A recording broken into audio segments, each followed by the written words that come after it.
Paramashivoham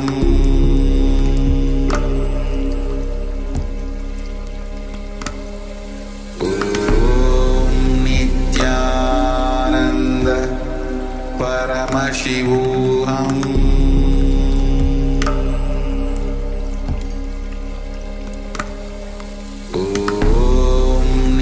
Nityananda Paramashivoham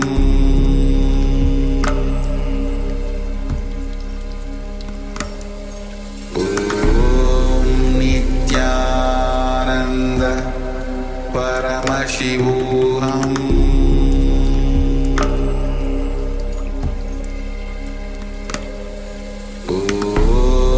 Nityananda Paramashivoham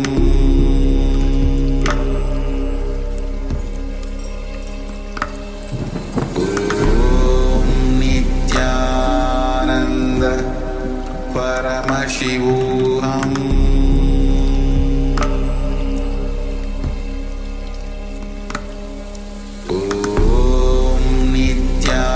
Nityananda Paramashivoham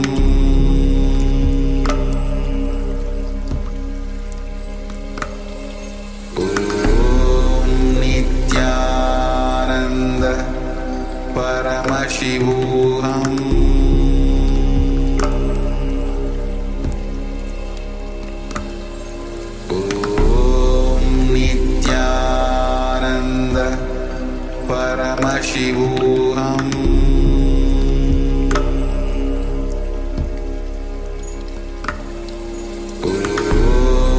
Nityananda Paramashivoham Nityananda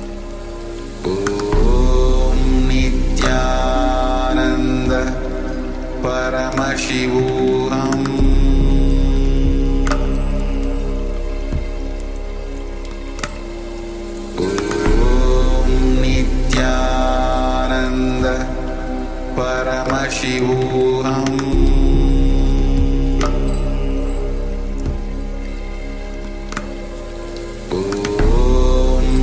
Nityananda Paramashivoham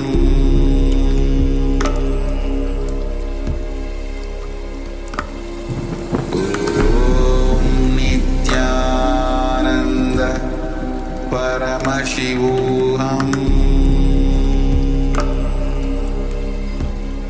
Paramashivoham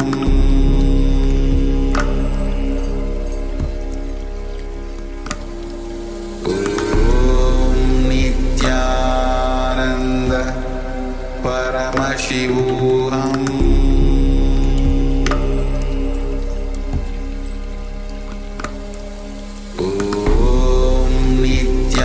Nityananda Paramashivoham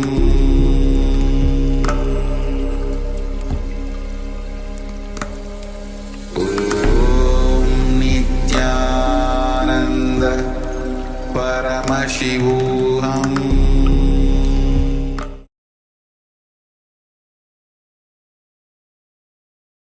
Nityanandam, we welcome all the Paramashivoham Level 1 and Level 2 participants to the first Nityananda Yoga session of this season of Paramashivoham. We are going to perform the Pratama Vinyasa Krama as part of Paramashivoham Level 1, which is the 108 asana sequence as blessed by the Supreme Pontiff of Hinduism.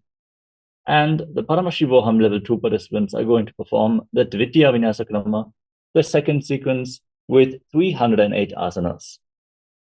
Within this asana sequence, we are going to perform the 12 components of Nityananda Yoga, which are asana, physical body postures, pranayama, breathing techniques, mudra, energy circuits performed with your hands in certain hand gestures, bandhas, energy locks, which we are going to elaborate on throughout the asana sequence, karana, sacred dance postures, visualization. For each and every asana, we're going to have a visualization. There is going to be japa, the internal repetition of mantras.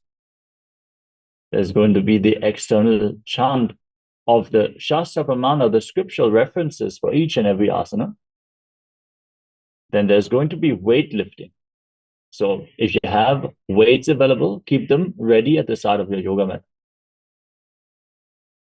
The next component is avaranam, the sacred Rudraksha jewelry. Make sure you wear the Rudraksha jewelry that you have available throughout the asana sequence. And there is Avashada, the sacred alchemy products like Vibhuti and Kumkum, requesting all the participants to apply Vibhuti on their forehead, Kumkum on the third eye, and all the male bodies, please remove your upper cloth for the ritual of Nityananda Yoga and apply the Vibhuti on the 16 places over the body, as you can see on our acharyas. The next component is Mandala, which is the visual representation of the gods and goddesses. You can see in the background of our acharyas, we are projecting the Sri Yantra, which is the reflection of all the gods and goddesses. Mahadeva's very inner space, the macrocosmos condensed into a two-dimensional form for you to reflect. So whenever you have the opportunity, gaze at the Sri Yantra in the background of our acharyas. With this, we covered the components of Nityananda Yoga. So let us now settle down and get ready. If you have any questions or doubts about the asana sequence, any of the components, or any of the asanas in particular, let us know in the chat.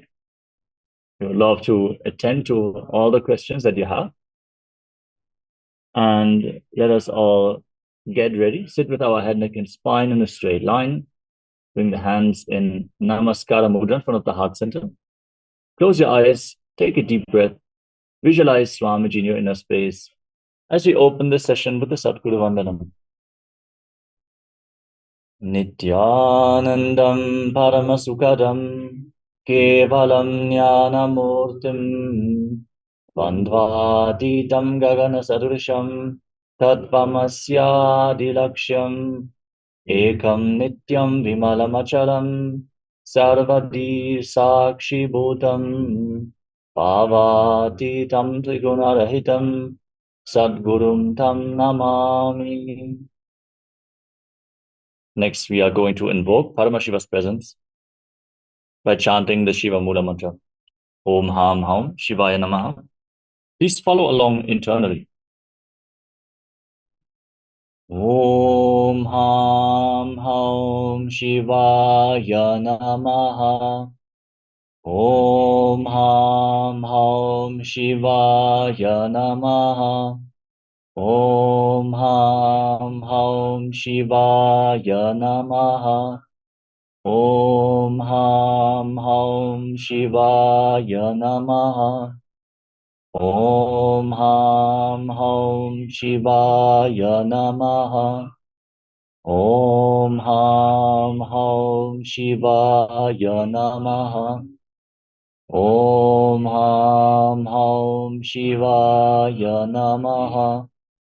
Om Ham Haum Shivaya Namaha. Om Ham Haum Shivaya Namaha. Om Ham Haum Shivaya Namaha. Om Ham Haum Shivaya Namaha.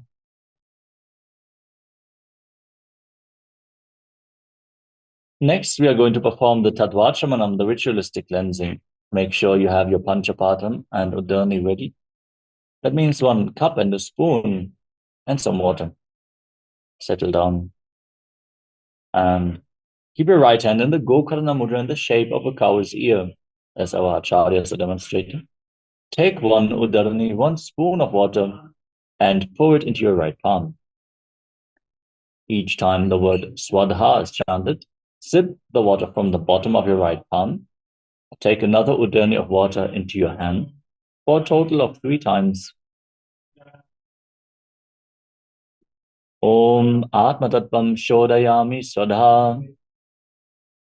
Take another udana of water into your hand. Om Vidya Tattvam Shodayami Swadha. And take another udana of water into your hand. Om Shiva Tattvam Shodayami Swadha. Now wash your right hand with the water from the Panchavatam and wipe your lips twice with the bottom of your right thumb. Om Ham Hridayaya Namaha. Wash your hand again. With index, middle, and ring fingers joined together, touch above the upper lip and below the lower lip. Then wash your hand again. With your index finger and thumb joined together, touch your right nostril and your left nostril. With your ring finger and thumb, touch your right eye, your left eye, your right ear, and your left ear. Then wash your hand again. With your little finger and thumb, touch your navel, your right chest, and your left chest. And with all the fingertips joined together, touch the crown of your head, the right shoulder, the left shoulder, and your heart center.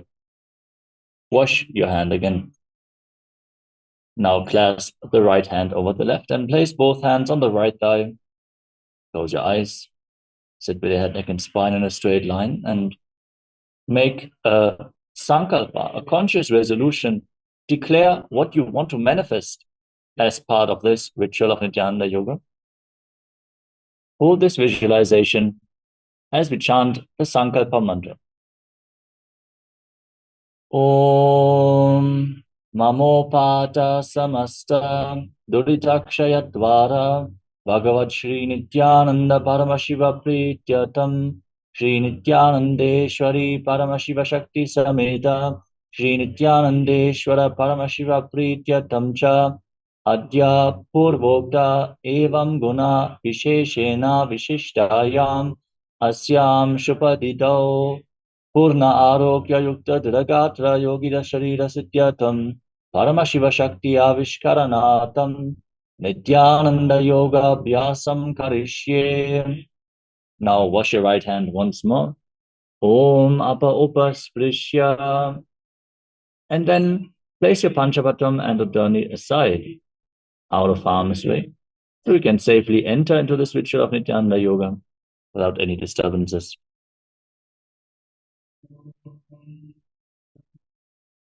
We're now going to enter into the first asana of the sequence, which is Sukhasana.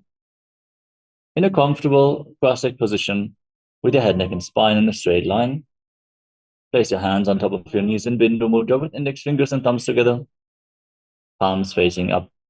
Visualize Lord Shiva in your inner space. Hold this visualization for the duration of the asana. Breathe in Samana Kumbhaka. Inhale deeply into your navel region and hold your breath. Visualize the flame being kindled in your navel, rising upwards as you exhale, and again hold your breath. Perform this pranayama throughout the next few asanas. Continuously hold your breath after in and exhalation. Engage Mahamudra Bandha, which is a combination of the Mula Bandha, the root lock, contracting your perineal floor around the anus and pulling it inwards. Uddiyana Bandha, the abdominal lock, contract your muscles above and below the navel and pull your stomach in and up towards your spine. And the Jalandhara Bandha, the throat lock, tuck your chin to the chest and internally contract your throat muscles, locking your throat intensely. Perform all the 3 bandhas simultaneously or in succession. This forms Mahamudra Bandha. Finally, we have the japa, which is the internal repetition of mantras. Visualize the mantra rotating around your throat in a circular manner, cleansing your Vishuddhi chakra and activating Vak Shakti, the power of speech, as you internally chant the first japa of the sequence, Soham, in Sukhasana.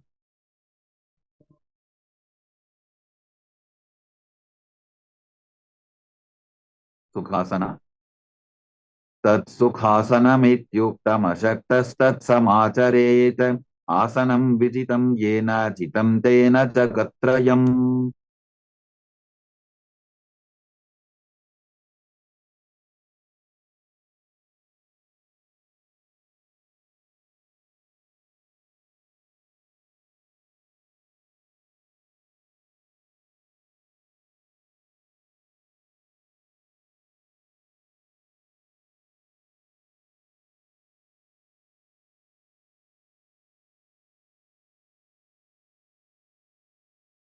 The next asana is Parvatasana. Now place your feet in Padmasana. Place them on opposite thighs. Lock your legs. Join your palms in Namaskara Mudra and raise them up above your head. Excuse me, in Anjali Mudra. Engage Mahamudra Bandha, all the bandhas, and visualize yourself as Mount Kailash in Parvatasana.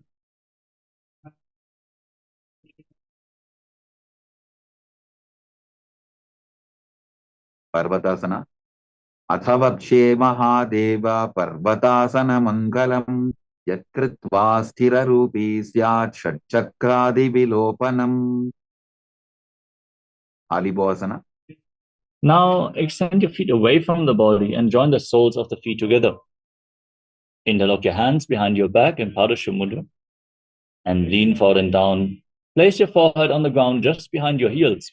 Gaze towards the tip of the nose. Engage all three bandhas, root lock, abdominal lock, and throat lock in Mahamudra Bandha as you visualize Swamiji in your inner space in Alibhasana. पूरव विधियाहु मे जानो उभय पगथली संपुट ढानो विष्ट पछे डोबो करल्यावो दक्षिण करसो वाम गहावो. Nadi Bhavasana. Now rise up and extend your arms out in front and cup your palms, placing them on the ground in front of your feet with your forehead again on the ground just behind your heels. Gaze to the nose, engage Mahamudra Bandha and visualize yourself as a snake.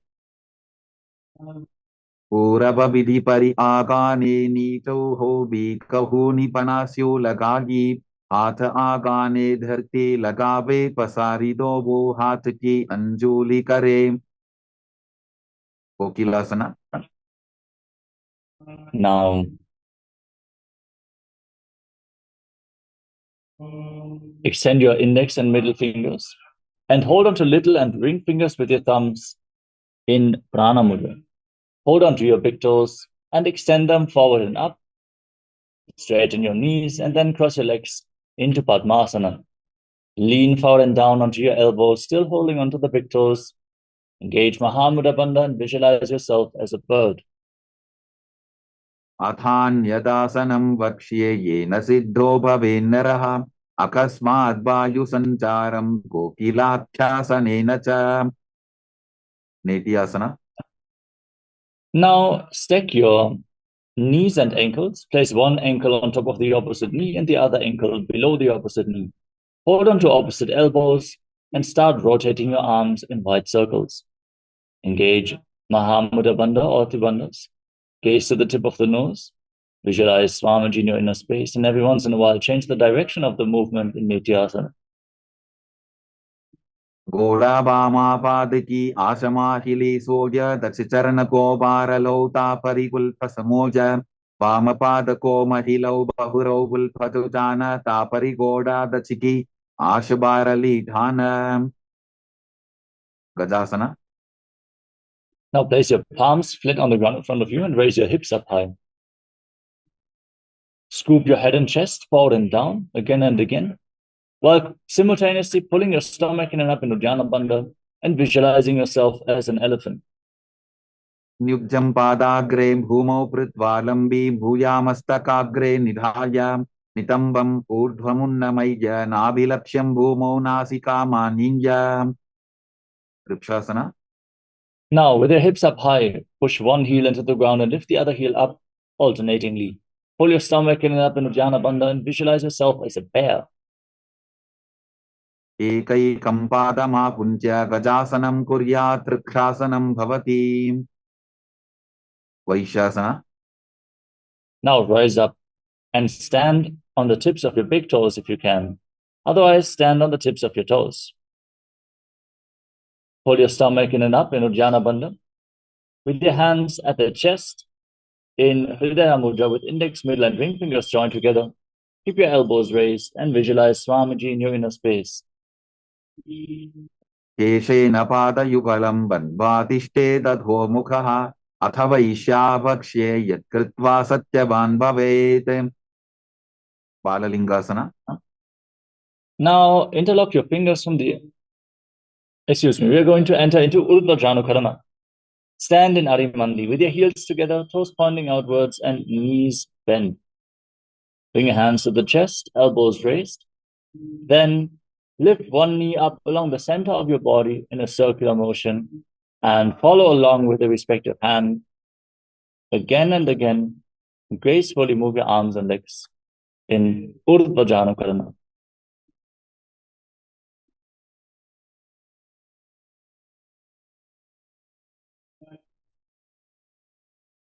Now we'll move on to Bala Lingasana.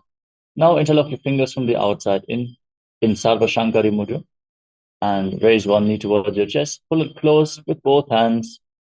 Engage Mahamudra Bandha or Tribandhas. Root lock, abdominal lock, and throat lock as you visualize yourself holding a baby. Ekam janu urasi alingya sthatavyam balalinganam bhavati. Padabhidanasana. Now pull the foot behind towards your buttocks. Both hands interlocked in Padasha Mudra. Engage Mahamudra Bandha or Tribandhas. And visualize Swamiji in your inner space. Stitvaikasmin padatale karabhyam veshtajetanam prishte samstapya yatvena padapidanamasana. Natarajasana. Now catch the sole of the foot from the inside and kick your leg back and up. As you lean forward and down, extend the other arm with the hand in Bindu Mudra, index finger and thumb together, and visualize yourself as Lord Nataraja. Uttanapadam krauncham cha marichim virabhadrakam natarajam trikonam cha stangushta prasarane. Balalingasana.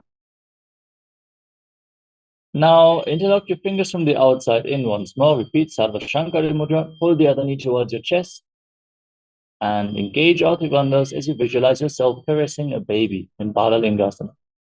Ekam janu urasi alingya sthatavyam balalingaram bhavati. Padabhidanasana. Now pull the foot behind towards your buttocks with your hands in Padasha Mudra. Engage all Tribandhas and visualize Swamiji in your inner space. Stitvaikasmin padatale karabhyam veshtajetanam prishte samstapya yatvena padapidanamasana. Natarajasana. Hold the sole of the foot from the inside, kick your leg back and up, and extend the other hand in Bindu Mudra, visualizing yourself dancing as Lord Nataraja. Uttanapadam krauncham cha marichim virabhadrakam natarajam trikonam cha suptangushta prasarane.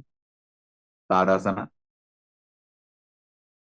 Next up is Ardha Chakrana from Arimandi position with your hands at the chest. Step the right foot behind the left and swing the right arm back and forth like a pendulum. Gracefully move your fingers one by one. Then place the hand over the nose and cross your ankles. Step the other foot behind and repeat the movement on the other side.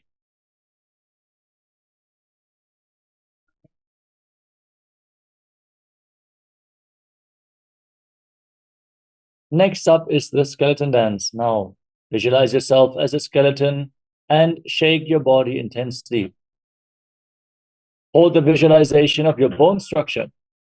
There's no muscles, no skin, no tissues, just bones. Move every single bone of your body.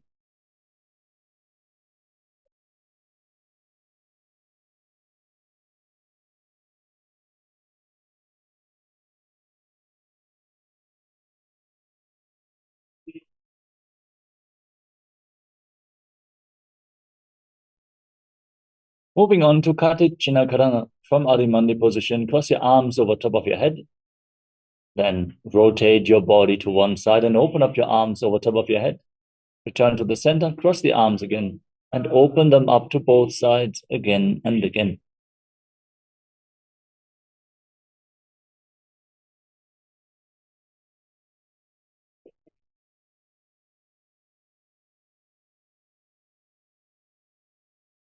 Next up is Tadasana. Now stand on the tips of your toes and raise your arms up parallel above your head. Perform Mahamudra Bandha, all Tribandhas, as you internally chant the new japa, Shivoham. Visualize yourself as a palm tree. महामुद्राबद्धकोनौ ताडासनविभेदकान् विनोत्तानं सदा कुर्यादन्तर्वत्नीपतिप्रियाम् Uttanasana. Now lean forward and down. Place your hands on the ground if you can. Otherwise, you can maybe hold on to your shin or your knees and pull yourself closer. Try to touch your head to your knees as you engage Mahamudra Bandha. Visualize Swamiji in Uttanasana. महामुद्राबद्धकोनौ ताडासनविभेदकान् विनोत्तानं सदा कुर्यादन्तर्वत्नीपतिप्रियाम् Tarakshvasana.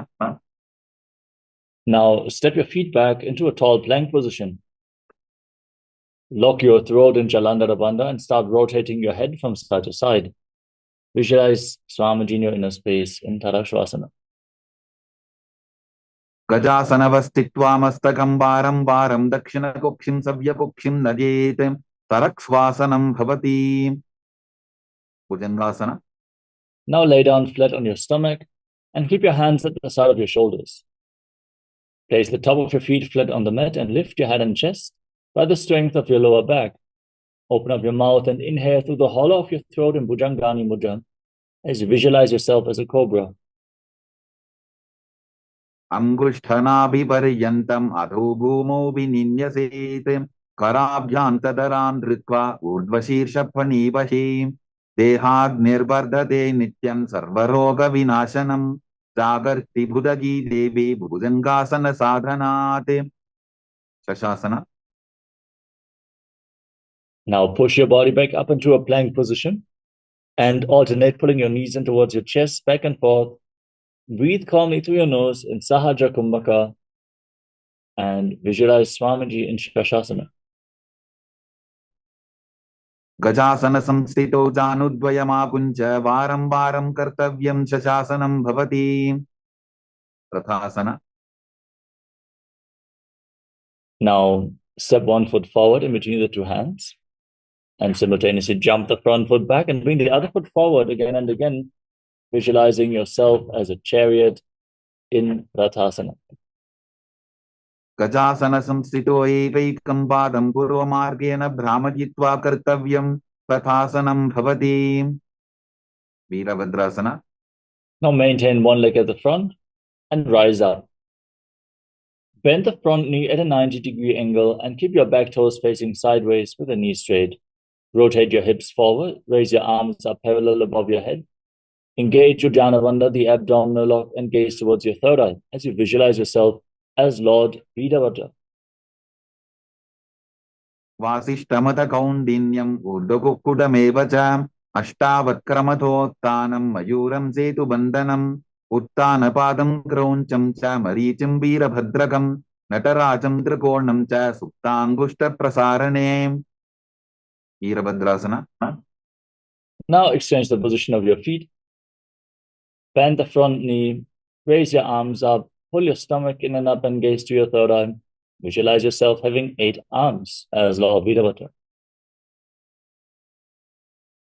वासिष्ठमथ कौण्डिन्यम् ऊर्ध्वकुक्कुटमेव च अष्टावक्रमथोत्थानं मयूरं सेतुबन्धनम् उत्थानपादं क्रौञ्चं च मरीचिं वीरभद्रकं नटराजं त्रिकोणं च सुप्ताङ्गुष्ठप्रसारणे vrikshasana. Now rise up, stand on one leg and lift the other foot towards the inner opposite thigh. Join your hands in Anjali Mudra and raise them up above your head with your elbows straight. Engage Uddiyana Bandha, the abdominal lock, and visualize yourself as a tree in Vrukshasana, the tree pose. वामोरुमूलदेशे च याम्यं पादं दिधात्यतो तिष्ठेतु वृक्षवद्भूमौ वृक्षासनमिदं विदुः गव्रासना. Now bring the raised foot on the opposite hip and your hands in front of your chest in Namaskara Mudra with the palms of the hand joined together. Visualize yourself as Lord Garuda as you stand erect on the mat like a rod. करुरासनमावक्ष्ये येन ध्यानं स्थिरं भवेत् सर्वदोषाद्विनिर्मुक्तो भवतीह महाबली एकपादमुरो बद्ध्वा एकपादेन दण्डवते जङ्घापादसन्धिदेशे चानुव्यग्रं व्यवस्थितः vrikshasana. Now raise the other foot towards the opposite thigh. Bring your hands above your head, elbows straight. Pull your stomach in and up and embody the strength, stability, and groundedness of a tree in Vrikshasana. वामोरुमूलदेशे च यां यं पादं निधार्यतो तिष्ठेत्तु वृक्षवद्भूमो वृक्षासनमिदं विदुः. Varmrasana. Now bring the right foot on the opposite hip and your hands in Namaskara Mudra in front of your heart center. Visualize yourself having big wings on your back as you visualize yourself as Lord Garuda. गरुरासनमावक्ष्ये येन ध्यानं स्थिरं भवेत् सर्वदोषात् विनिर्मुक्तो भवतीह महाबली.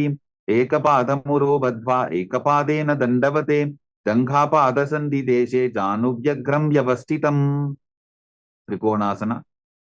Now step one foot forward and the other foot far back. Back toes facing sideways, knees straight. Extend your arms out parallel to the ground and lean forward and down, placing one hand at the front foot and the other arm pointing up to the sky. Lift your head up and gaze up along the raised arm as you visualize yourself as a triangle. उत्तानपादं क्रौञ्चं च हरीचिं वीरभद्रकं नटराजं त्रिकोणं च सुप्ताङ्गुष्ठप्रसारणे. त्रिकोणासना. Rise up, keep your arms extended and lean down towards the other side. Rotate your feet and gaze up along the raised arm, visualizing yourself as a triangle in Trikonasana, the triangle pose. उत्तानपादं क्रौञ्चं च हरीचिं वीरभद्रकं नटराजं त्रिकोणं च सुप्ताङ्गुष्ठप्रसारणे. Now rise up. Once more, stand in Arimandi posture. Heels together, toes pointing outwards and knees bent. Bring your hands to the chest with the palms facing each other.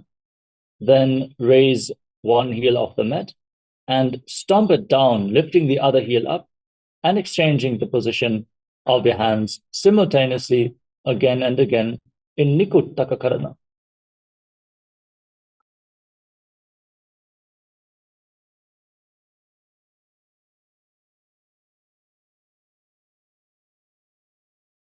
Ushtasana. Now squat down, raise your heels off the mat and sit down on the raised heels. Keep your knees off the ground, joined together, and bring your hands in Namaskara Mudra in front of your heart center. Visualize Swamiji in your inner space and start buzzing like a bee on the inhalation and exhalation in Brahmarikumbhaka. And internally chant the new japa Sadashivoham in Angushtasana. कबन्धासनमित्याहुः गोरक्षासनमेव च अङ्गुष्ठमुष्टिकं न्येयं ब्रह्मप्रसादितं तथा. सौरासना. Now extend one leg forward and keep your hands at the side of your body with the palms facing forward in Varamudra. Visualize Swamiji in your inner space in Saurasana. प्रसार्यैकं पादतलं संस्थापित्वेकपादकं. विदुननासना. With the leg extended, lean forward and down and catch the big toe of the front foot in Prana Mudra and hold onto the back heel with the other hand. Visualize Swamiji in your inner space as you continuously buzz like a bee in Brahmarikumbhaka. गुल्फस्थितो पादमेकं प्रसार्य तत्पादाग्रं संस्पृशेत् तत्करेण गुल्फं चान्यं धारयेत् तत्करेण धूनं बेढं चाभ्यसेत् शोभयत्र. सौरासना. Rise up, extend the other leg forward and keep your hands at the side of your body, palms facing forward in Varamudra. Visualize Swamiji in your inner space as you gaze forward in Saurasana. प्रसार्यैकं पादतलं संस्थापित्वेकपादकं. विदुननासना. Now, once more, lean forward and down and hold on to the big toe of the front foot and the back heel. If you cannot hold on to the back heel due to the balance, you can place a hand on the mat at the side of your foot. Visualize Swamiji in your inner space in Vidunanasana. गुल्फस्थितो पादमेकं प्रसार्य तत्पादाग्रं संस्पृशेत् तत्करेण गुल्फं चान्यं धारयेत् तत्करेण Dhunam Vedanta Shobhayatra Brahmachuram Kushasana. Now rise up and step the front foot in towards your body. Sit on raised heels and separate your knees slightly with your hands on top, palms facing up. Lock your throat in Jalandhara Bandha and fix your gaze in the space in between your hands as you visualize Swamiji in Brahmajurankushasana. Tobu Pranapani Hoy Vaise, Edi Tobudani Vaise, Korabakatalyanki Mahili, Ayusa Mahera Shemili. Kapilasana. Now drop your knees down to the ground, keep your toes tucked and sit on raised heels. Place your hands on your thighs and pull your stomach in and up in Uddiyana Bandha as you gaze to your nose and visualize yourself as sage Kapila Muni, the founder of Mahanirvani Pita. Ubhai Bakathali Samatharabe, Tinako Mahili Kor Milave, Panapani Ukara Hoye Vaise, Edi Tobu Toni Nivese. Bhadrakorakasana. Maintain the same body posture, but shift your gaze towards your third eye. Relax your abdomen and visualize Swamiji in Bhadrakorakasana. Dovo Bakatali Samputakare, Koravarili Bhoparithare, Koravarili Raphe Ese, Tapari Muladvaridi Kibese. Suryasana. Now again, raise your knees off the ground with the soles of the feet together and your knees wide apart. Join your thumbs and little fingers and open up your palms resembling a lotus flower in Padma Mudra and raise your arms up above your head. Gaze up through the gap between the palms as you perform Uddiyana Bandha. Pull your stomach in and up and visualize Lord Surya in your inner space in Suryasana. Edi Tobo Buta Tariyane, Panapani Petak Punitane, Gola Janga Adhar Karidahe, Adevam Isi Vidika He. Mandukasana. Now drop your knees down to the ground, place the top of your feet flat on the mat and sit in between your heels with the toes touching behind your back. Place your hands on the respective knees, gaze up towards your third eye, and visualize yourself as a frog as you press your tongue up against the palate of your mouth, flat in Mandukya Mudra, catching the nectar of immortality dripping from the Sahasrara chakra with your frog tongue as you breathe calmly through your nose in Sahadra Kumbhaka in Mandukasana. Padatalo Prishta Deshe, Angushte Dveta Samstrishete, Dano Yugman Puraskritya, Sadhajen Mandukasanam. Uttana Mandukasana. Maintain your legs in the same position and cross your arms behind your back, holding on to opposite shoulders. Keep your elbows close to your head. Engage Uddiyana Bandha. Pull the abdomen in and up. Gaze to your third eye. Visualize yourself as a frog and keep performing Mandukya Mudra with your tongue. Mandukasana Madhyastam, Korparabhyam Dhritam Shiraha, Etad Bhekavaduttanam, Etaduttana Mandukam. Simhasana. Now cross your feet. Take your ankles over top of each other and sit on the heel. Place your hands flat on your knees. Fix your gaze at the tip of your nose and stick your tongue out, exhaling forcefully through your mouth again and again. Roar like a lion in Simhasana, the lion pose. Dakshinam Savyapulphena, Dakshinena Tathetaram, Hastaushchajan Kosam Stapya, Swangulisha Prasaryacha. Bhadrasana. Now join the soles of the feet together behind with the toes pointing backwards.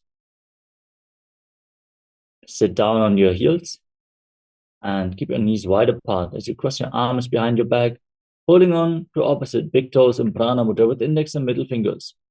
Lock your throat in Jalandhara Bandha, gaze toward the tip of the nose, and visualize Swamiji in your inner space as you return to buzzing like a bee on the inhalation and exhalation in Brahmari Kumbhaka in Bhadrasana.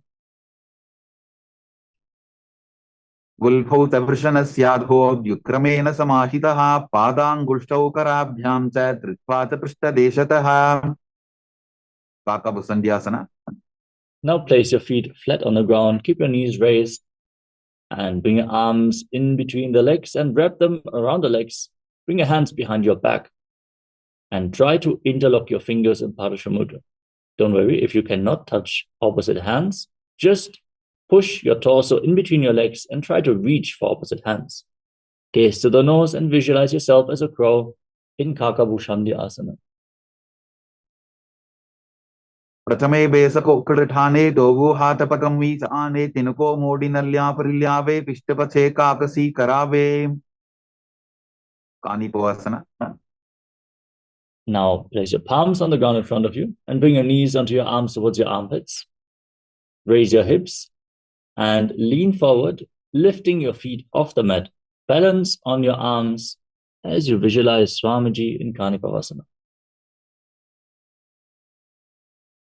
आसन को गुण आशीर्षिता होगी तो आची होई कपालियासना.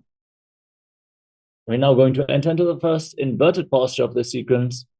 Please take the necessary precautions. If you have any upper back or neck injuries, as well as high blood pressure or any other cardiovascular diseases, we request you not to perform the asana before you consult your doctor and ensure that this is safe for you to perform. Once you have the clearance, make sure that you use the support of a wall if needed. And we also request all the female bodies who are currently in pregnancy or suspect they might be pregnant not to perform any of the straining asanas, including inverted postures and especially forward bends. Take the necessary precautions for yourself, but also push yourself. Try to perform the asana. You can use the support of a wall or ask a partner to assist you in performing the difficult asanas. Now, place your head on the ground and form a triangle between your head and your hands. Keep your knees on your elbows. Then bring your hips above the shoulders and extend your legs up straight into a headstand. Gaze towards the tip of the nose and visualize Swamiji in your inner space as you continuously buzz like a bee in Brahmari Kumbhaka in Kapali Asana. शीश शीशा धरती टेकी पबदो वो मिलिवा ऊंचा भुकरे पार्श्वमयूरासना. Now gently lower your legs down and come to a squatting position. We're now going to enter into a different pranayama, which is going to be Rechaka Kumbhaka. That means exhaling fully and holding your breath after each exhalation. Now, from the squatting position, place your hands on the ground in front of you and rotate your body. Align one knee and the respective hip with your elbows. Lean forward, find balance, and lift your body off the ground, extending the legs out to the side, lifting your head, gazing to your third eye, and visualizing yourself as a beautiful peacock. मयूरं दण्डवत् कुर्यान् मायूरं दन्तनामकं कुर्यान् मायूरं पार्श्वाभ्यां मायूरपार्श्वनामकं पार्श्वमयूरासना. Now, twist your body in the opposite direction. Again, lean on your elbows with knee and hip. Extend the legs out to the side. Gaze to your third eye and visualize yourself as a peacock. मयूरं दण्डवत् कुर्यान् मायूरं दन्तनामकं कुर्यान् मायूरं पार्श्वाभ्यां मायूरपार्श्वनामकं बहिरागनाथासना. Now, walk your hands forward and step your feet far back into a tall plank position. Then step 1 foot outside the respective shoulder in between the two hands. Push your hips forward, lift your head up and gaze towards your third eye, visualizing yourself as Lord Kalabhairava in Vairaganathasana. आसन को गुण पीति जायी बहिरागनाथासना. Now exchange the position of your feet. Step the front foot back and bring the other foot forward outside the shoulder in between the hands. Gaze up and visualize yourself as Lord Kalabhairava. आसन को गुण पीति जायी उन्मुख पीठासना. Now place your forearms on the ground with both feet back. From the plank position, raise your hips. Try to bring your heels to the ground. Lift your head and gaze towards your third eye, visualizing Swamiji in Unmukha Pitasana. भून्निष्ठौ जानुनी हस्तौ चतुष्पदममाङ्मुखम् उत्थापिताङ्घ्रियुगलकटिस्थलमभिरुक्का वसिष्ठासना. Now rise back up onto your hands and rotate your body. Lift one arm up to the sky. Gaze up along the raised arm. Keep your arms aligned and your body straight as a plank. As you keep your core engaged intensely, visualize yourself as sage Vashishta in Vashishthasana. ऊर्ध्वकुक्कुटवासिष्ठमरीचिहलमत्स्यकं परिवृत्तिं चोदरस्य विविधं धनुरासनम् वसिष्ठासना. Now place the other hand on the ground. Lift the opposite arm up. Gaze up along the raised arm. Engage your core. Visualize yourself as sage Vashishta. Exhale and hold your breath after the exhalation in Rechaka Kumbhaka in Vashishthasana. ऊर्ध्वकुक्कुटवासिष्ठमरीचिहलमत्स्यकं परिवृत्तिं चोदरस्य विविधं धनुरासनम् अंजनीयासना. Relax. Now come to a seated position and extend your legs forward. Bring your hands underneath the buttocks with the palms facing upwards. Lock your throat in Jalandharavandha as you gaze to your nose and internally chant the new japa Mahasada-shivoham, visualizing yourself as Lord Hanuman in Anjani Asana. डोबो करकी ube हथेली कोरवारली मैले बेली सो आगाने भूपरिदाशे महाने अंगुली मिलिराशे पश्चिमतानासना. Now lean forward and down and hold on to your big toes in Prana Mudra with index and middle fingers. Engage Mahamudra Bandha, all three bandhas, and visualize Swamiji in Paschimottanasana. Leave a small gap in between your heels in this asana. जानु परिललाटन्तु पश्चिमं तानमुच्यते येन केन प्रकारेण सुखं धार्यं च जायते ugrasana. Rise up and slightly separate your knees as you interlock your hands around your neck and lean forward and down, trying to bring your head in between the knees, elbows outside the legs. Engage Mahamudra Bandha, all three bandhas, and visualize Goddess Kali in your inner space in Ugrasana. स्वपाणिभ्यां दृढं धृत्वा जानुभरि शिरोन्यसेत आसनोग्रमिदं प्रोक्तं भवेदनिलदीपनं देहावसानहरणं पश्चिमोत्तानसंज्ञकं ययेत् तदासनं श्रेष्ठं प्रत्यहं धारयेत् सुधीः मरीचियासना. Now step one foot in towards your body.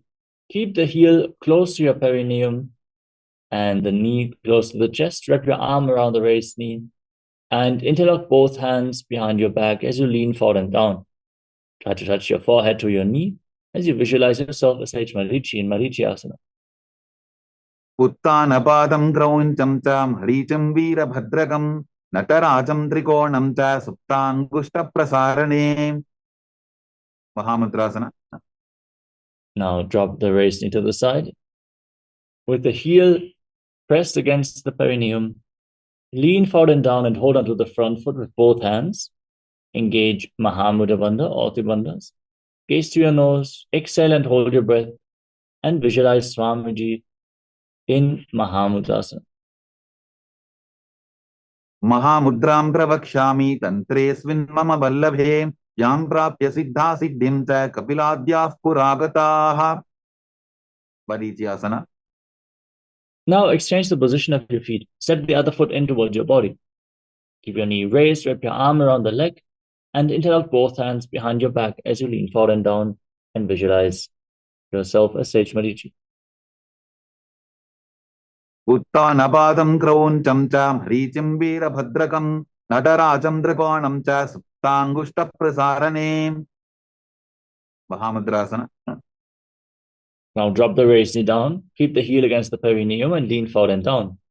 Hold on to the front foot and engage Mahamudra Bandha as you gaze to your nose and visualize Swamiji in your inner space. Mahamudram pravakshami tantresvin mama vallabhe yam prapya siddha siddhim cha kapiladyah puragataah. Vadrasana. Now join the soles of your feet together in front of your body and interlock your hands around your toes. Pull your heels in towards your perineum and push your knees to the ground. Try to touch your knees to the mat if you can. Gaze up towards your third eye and visualize Swamiji in Bhadrasana 2. गुल्फौ तवृषणस्याधः सीवन्त्याः पार्श्वयोः क्षिपेत् पादपार्श्वे तु पाणिभ्यां दृढं बद्ध्वा सुनिश्चरम् वालिपवासना. Now slightly extend your feet away from the body. Keep your toes together and separate your heels. With your hands on the respective knees, lock your throat and gaze to the tip of the nose. Visualize Swamiji in Kvalipavasana. पूरवचर पिटचोक कख्यो सोये वाही बिधि चोकी जे सोये यामे AD भिन्न जराशे अंगुल 8 अंतरो राशे. Donyasana. Bring your feet back in towards your body with the soles together. Hold on to the soles of the feet with all 10 fingers. And then lean forward and down. Place your forehead on the ground and your elbows as well as you gaze to your nose and visualize Yoni Mandala, the visual representation of Devi Paramashiva Shakti in Jonyasana. दोगो बगदली संपुट करे AD मेड़ के ढिंग दरे अर्धहात को अंतर राशि लीलाट पकथलियां उपरदाशे. बिडकी पवसना. Now rise up, extend your feet away from the body, extend your arms out to the side and lean forward and down, placing your forehead on the ground just behind your heels. Gaze towards your nose and visualize Swamiji in your inner space. Continuously breathe in Rechaka Kumbhaka. पूरव विधि परिपगथली संपुट शोल एडी मिली राशे. सिद्ध समाधि आसना. Now bring your heels in towards your body. Keep your toes together and the heels apart. Scoop your hands below the shins, palms facing up, and rest your face on the ground in front of your feet with your toes against your throat if you can. Gaze to the nose and visualize Lord Surya in your inner space. दोगो बगदली संपुट करे सोले मेढ़ आगा मेधरे अंगुल 8 अंतरो राशे AD को ऐसे विदिदाशे. की पवसना. Now, with the soles of the feet together, hold on to the feet and open them up like a book with the soles of the feet facing upwards. Fix your gaze at the tip of the nose and press your elbows onto your thighs. Visualize Swamiji in your inner space. Don't forget to internally repeat the japa Mahasadashivoham in Chinaki Pavasana. दोगो बका की AD धरती मगिवा मेढ़ रगावे. सर्पर चौकासना. Now join the soles of the feet together and place your hands on the respective knees. Pull your stomach in and up as you gently push your knees to the ground. Try to touch them to the mat. And gaze to your third eye as you visualize Swamiji in Charapata Chokasana. दोगो बगदली संपुट धारे आबा ने कई जारे पसारे गोड़ा भूसो लगता राशि हाथ दोगो गोड़ा परिदाशे. भैरवासना. Now rotate your feet. Lift your heels up and bring your toes down to the ground. As you place your knees on the mat, gaze towards your third eye and place your hands on top of your knees with your hands in Bindu Mudra. Engage Uddiyana Bandha, the abdominal lock, and visualize yourself as Lord Kala Bhairava in Bhairavasana. गुल्फो संपीड चान योन्यम विक्रमेनो तीतम शनैः चान्वो पार्श्वगतौ हस्तौ दंडवत् भैरवासनम. समानासना. Relax. After this intense asana, bring one heel against your perineum and lift the sole of the other foot against your chest with both hands. Gaze up towards your third eye and visualize Swamiji in your inner space as you exhale and hold your breath in the Muladhara chakra and the root center by contracting the perineal floor and Mulabandha. समानासनमावक्ष्य सिद्धमन्त्रादि साधनात् एकपादमरो दत्वा गुह्योऽन्यलिङ्गवत्रके. वानासना. Now lift the raised foot over top of the respective shoulder and place your hands on the ground next to your body, extending the opposite leg forward and up. Gaze towards your third eye and visualize Swamiji in your inner space. केवलं पादमेकं च स्कन्धे चारोपे यत्ततः एकपादेन गगने तिष्ठेत दण्डवक्त्रभो. Samanasana. Now, bring the other heel against the perineum and lift the sole of the opposite foot against your chest. Gaze to your third eye and visualize Swamiji in your inner space in Samanasana. समानासनमावक्ष्य सिद्धमन्त्रादिसाधनात् एकपादमरौ दत्वा गुह्योऽन्यलिङ्गवक्त्रगे. Apanasana. Now lift the leg over your shoulder and extend the opposite leg forward and up. Gaze to your third eye and visualize Swamiji in Apanasana on the other side. केवलं पादमेकं च स्कन्धे चारोपे यत्ततः एकपादेन गगने तिष्ठेत दण्डवक्त्रभो. Omkhasana. Now stack your knees over top of each other and bring your heels outside opposite hips.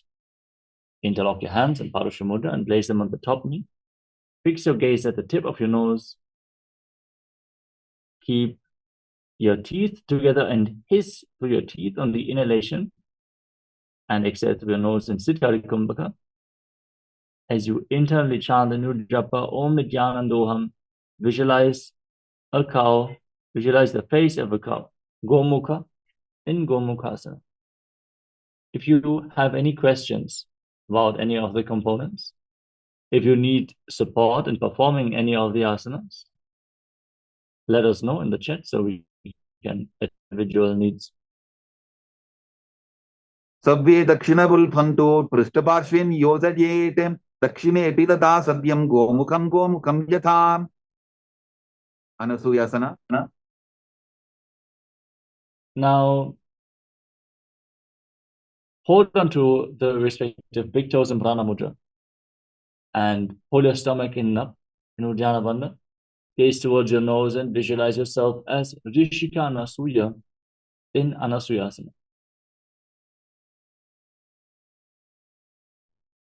दक्षिण कोटो नीचो ठाने बाबू ताके ऊपर आने घोड़ा संधि मिलावे भारी आडा पद बुनिदे संधि पसारी. Anusuyasana 2. Now interlock your hands behind your back and bring your chin over the knees. Try to touch your nose to the mat. As you fix your gaze at the nose, visualize yourself as Rishika Anasuya in Anasuyasana 2. जीमरा कोदा की संधि उपरिटा बाघोड़ा की संधि मिलाई राशे घोड़ा से उले पकतल्यारो आरवाई सुधा राशे. Garvasana 2. Now place the right foot flat on the mat and bring the left heel against your perineum, knee on the ground. Place your hands on the respective knees and gaze towards the tip of the nose as you visualize Lord Garuda in your inner space. Visualize yourself as Lord Garuda in Garudasana 2. Davo bakamori yedi bahila vilphamoladvarani saide. Naradasana. Now raise your perineum and sit on the opposite heel. Interlock your fingers around your neck and twist your elbows outside the raised knee as you gaze to your third eye and visualize yourself as sage Narada in Naradasana.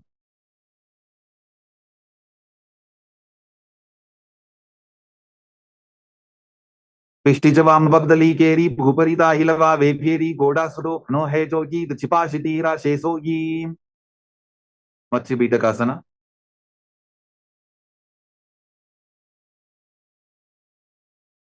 Now bring the left foot on the right thigh. Hold onto the right shin with the left hand and hold onto the right big toe with the right hand in Prana Mudra. Gaze towards the tip of the nose and visualize Matsya, the fish avatar of Lord Vishnu, in Matsya Pitakasana. वामेन वामाङ्गुष्टन्तो गृहीतं मज्जपीठकं योरि वामेन संबीड्य मेढ्रादुपरि दक्षिणम्. Omkhasana. Now once more, slide your knees over top of each other and keep your heels outside opposite hips. Interlock your hands on top of the knee and gaze to your nose as you visualize the face of a cow in Gomukhasana. सव्ये दक्षिणबुल्फन्तो पृष्ठपार्श्वेन योजयेत् दक्षिणेऽपि तथा सद्यं गोमुखं गोमुखं यथा Anusuyasana. Now catch your big toes, pull your stomach in and up, and gaze to your nose as you visualize yourself as Prishika Anasuya. दक्षिण कोडो नीचो ठाने बाबों ताके ऊपर आने गोडा संधि मिलावे भारी आडा पद बुनी दे संधि पसारी Anusuyasana 2.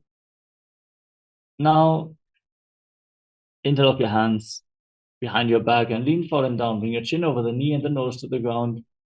Gaze to the nose and visualize Prishika Anasuya. जीमना कोदा की संधि उपरिटा बागोड़ा की संधि मिलाई राशे कोरा से उले पकतल्यालो आरवाई सुधा राशे Karvasana 2. Now place the left foot flat on the mat and bring the right heel against the perineum. Hands on the knees, gaze to the nose, and visualize yourself as Lord Garuda with big wings on your back in Garudasana 2. Davo Bakamori Yedi Bahila Vilpamula Saide Naradasana. Now interlock your hands around your neck and sit on the heel with your perineum. Rotate your body to one side.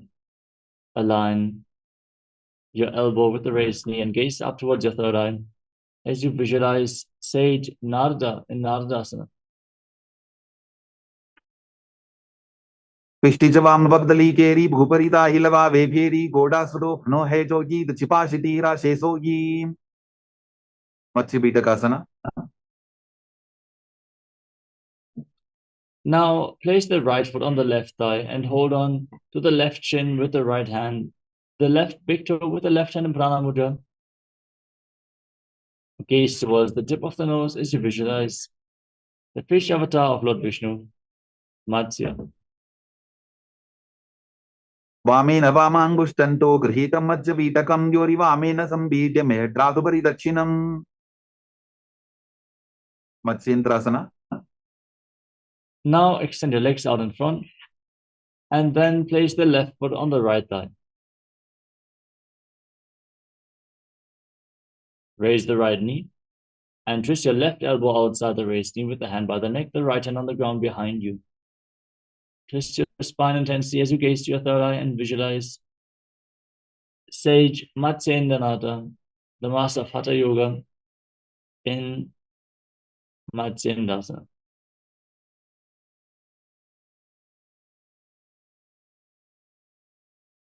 Udiram Paschimabhasam Kritva Tishtati Yattataha Nambrangam Vamapadam Hi Takshachanu Parinyaset Ubasana. Now, extend the front hand down towards the foot and hold onto the big toe in Prana Mudra. Place the other hand on the respective ear.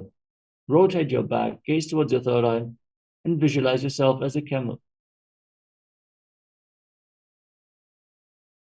Asana ko guna jholo jaye Matsyendrasana 2. But now place your hand from the ear to the ground and behind you. Keep holding onto the front foot and gaze towards your third eye, visualizing Sage Matsyendranath. Sendrapetham Dadara Pradipim Pratendara Pandala Khandanastram Abhyasatat Kundalini Prabodham Dandastiratvam Hidatati Pumsam Matsyendrasana. Now extend your legs out in front and repeat the sequence on the other side. First, rotate your right elbow outside the raised knee with the hand by the neck and the other hand on the ground behind you, gazing to your third eye in Matsyendrasana. Udiram Paschimabhasam Kritva Tishtati Yattataha Nambrangam Vamapadam Hi Takshachanu Parinyaset Ubasana. Now extend the front hand down to the foot and hold on to the back ear with the other hand, visualizing yourself as a camel in Kovasana. Asana ko guna jholo jaye Matsyendrasana 2. Now Place the hand from the ear to the ground behind you and gaze towards your third eye, visualizing Sage Matsinanata. वत्सेन्द्रपीठं दृढरप्रदीप्तिं प्रत्यन्दरपन्दलखण्डनास्त्रम् अभ्यासतत्कुण्डलिनी प्रबोधं दण्डस्थिरत्वं हि ददाति पुंसाम्. Padmasana. Now place your feet on top of opposite thighs. Sit with your legs locked, hands on the knees.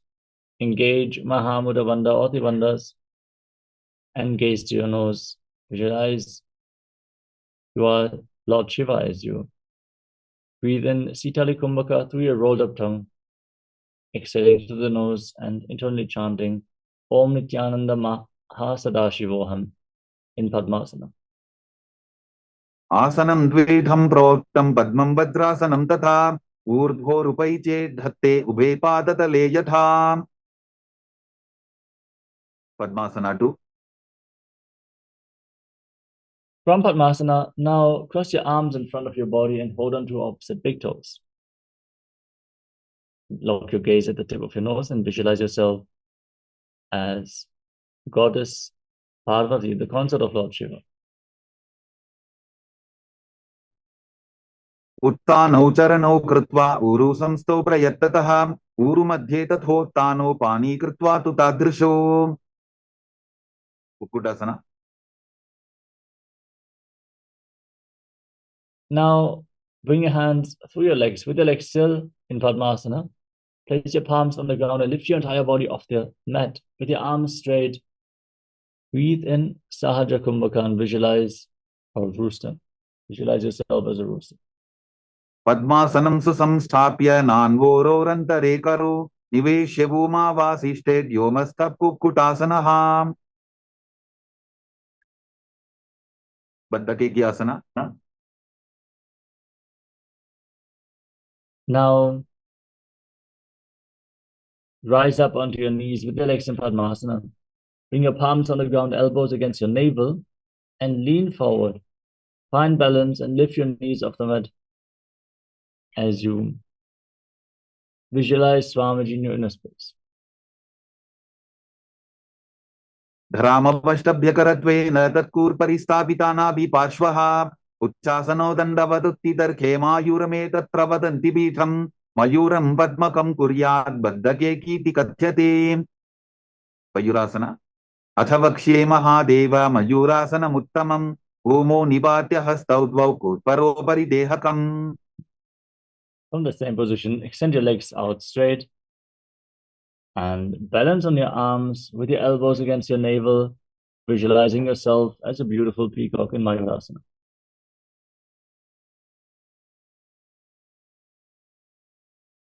Now relax. Lay down on your stomach and interlock your hands around your neck. Place your forehead on the ground as you rotate your feet so the toes are pointing outwards and the heels are touching the mat, visualizing yourself as a crocodile in Makarasana. Makarasana. अध्यासशेदे हृदयं निधाय भूमौ च पादौ च प्रसाद्यमानो शिरश्च धृत्वा करदण्डयुग्मे देहाग्निकारं मकरासनं तत्. Salabhasana. Now place your palms on the ground next to your shoulders and lift your legs off the mat and hold, visualizing yourself as a locust.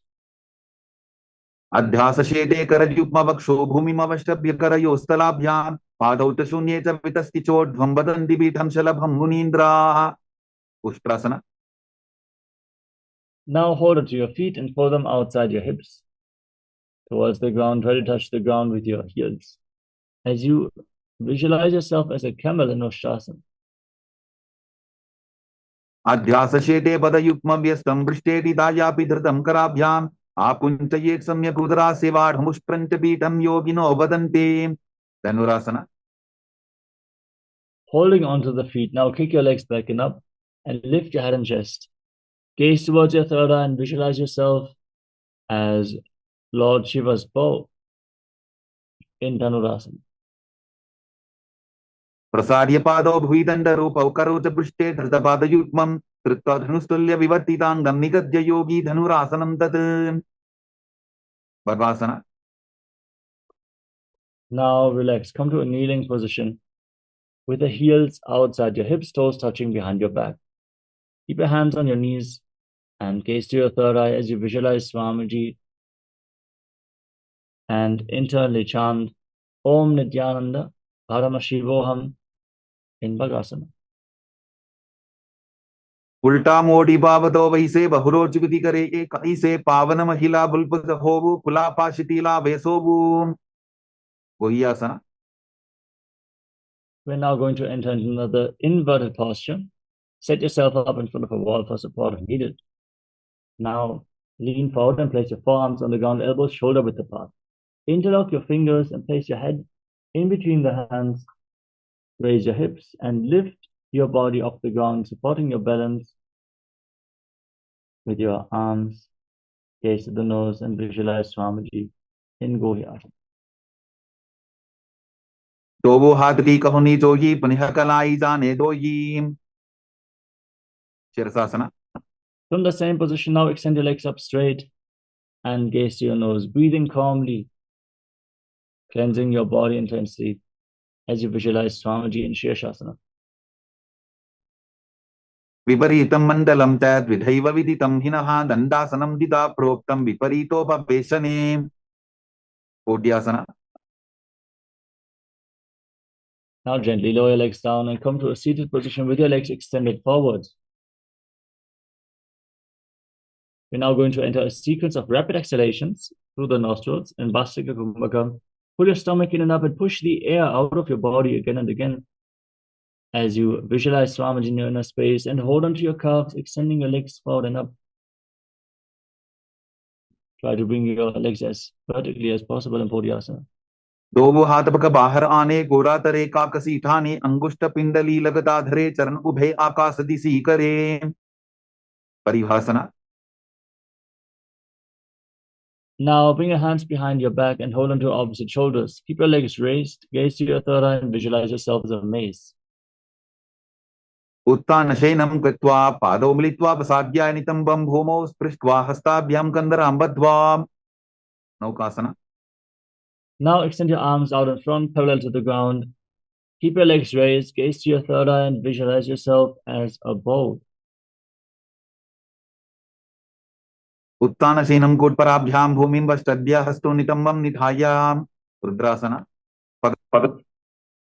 Now, with the soles of the feet together, scoop your hands below the feet and pull them in towards your chest. Balance as you visualize yourself as Lord Rudra.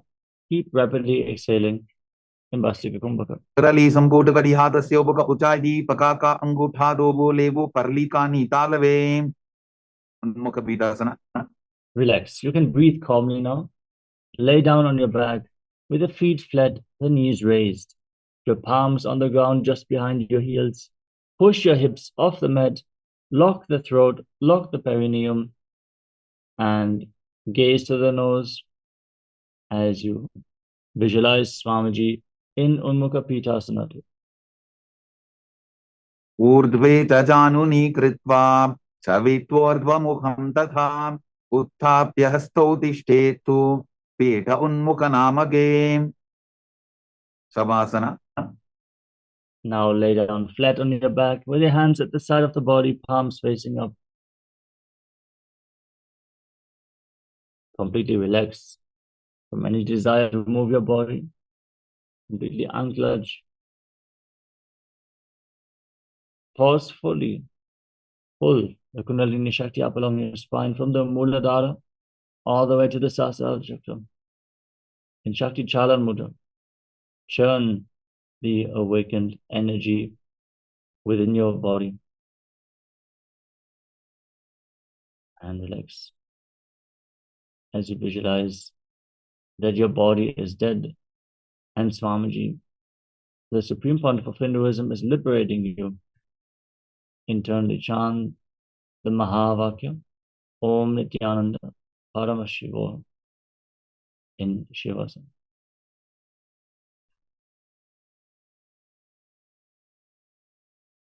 उत्तानं शववद्भूमौ शयनं तु शवासनं शवासनं श्रान्तिहरं चित्तविश्रान्तिकारकम्.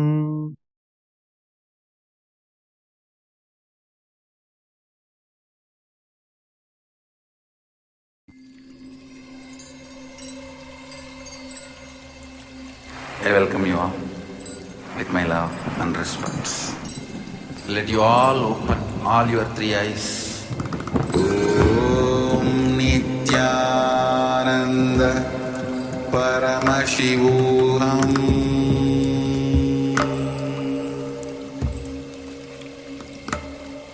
Om Nityananda Paramashivoham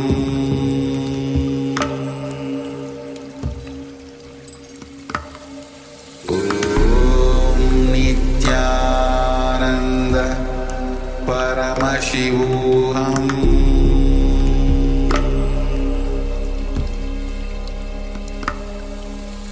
Om Nityananda Paramashivoham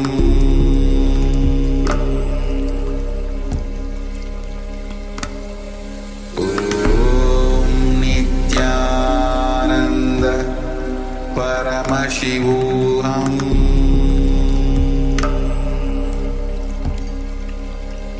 Paramashivoham Om Nityananda Paramashivoham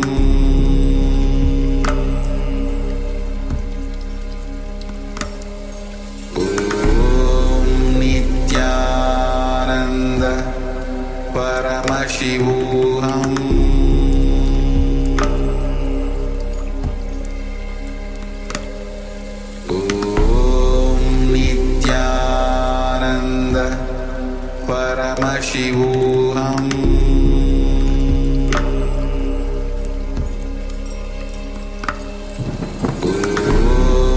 Nityananda Paramashivoham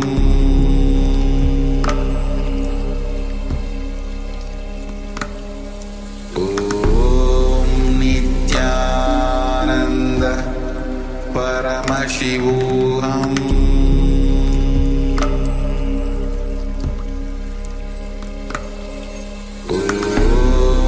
Nityananda Paramashivoham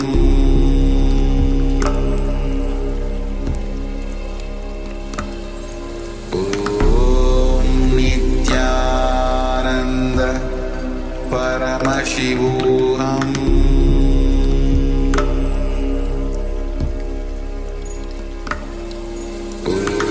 Om Nityananda Paramashivoham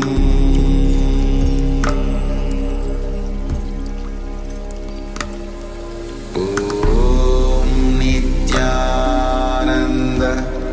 Paramashivoham Paramashivoham Om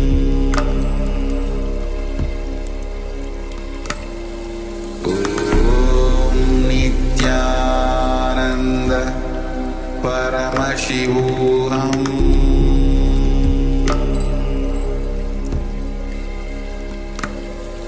Om Nityananda Paramashivoham Paramashivoham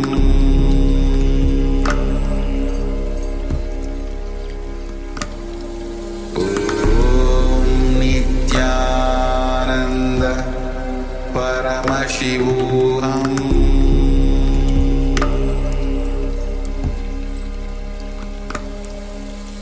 Om Nityananda Paramashivoham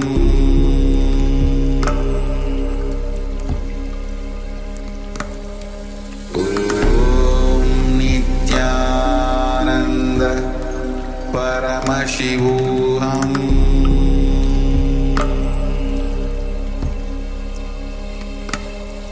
Om Nityananda Paramashivoham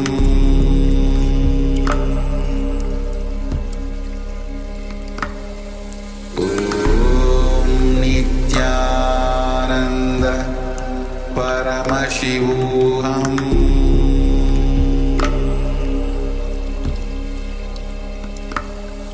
Om Nityananda Paramashivoham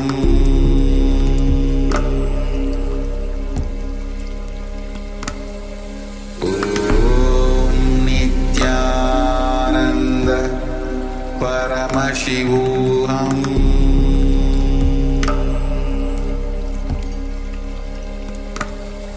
Om Nityananda Paramashivoham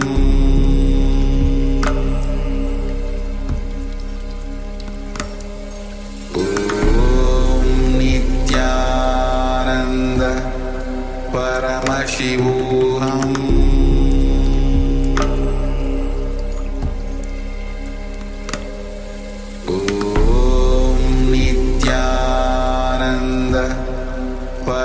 Paramashivoham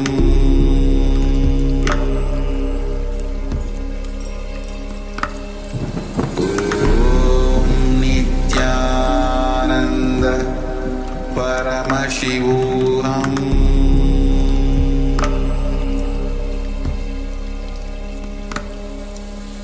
Om Nityananda Paramashivoham Paramashivoham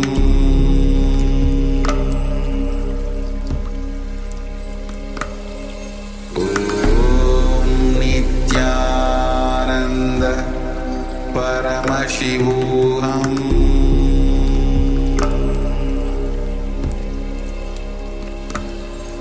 Om Nityananda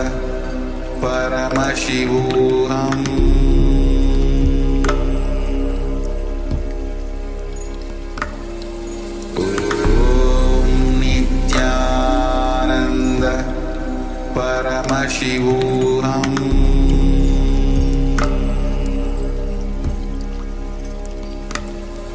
Om Nityananda Paramashivoham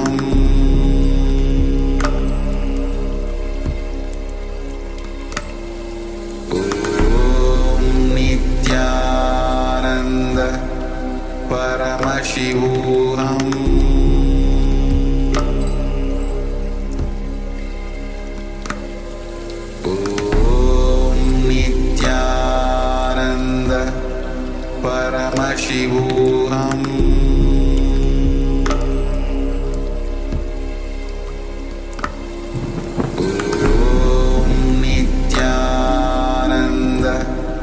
Paramashivoham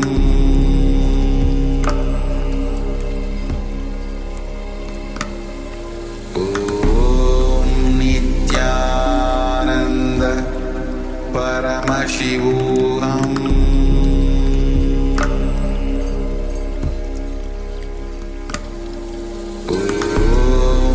Nityananda Paramashivoham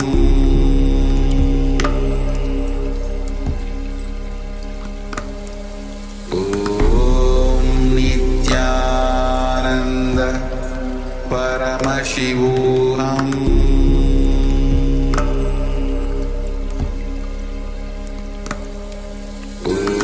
Om Nityananda Paramashivoham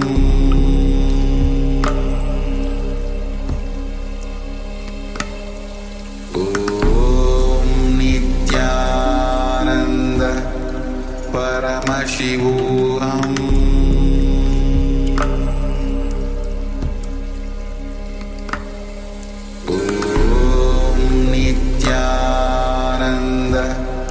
Paramashivoham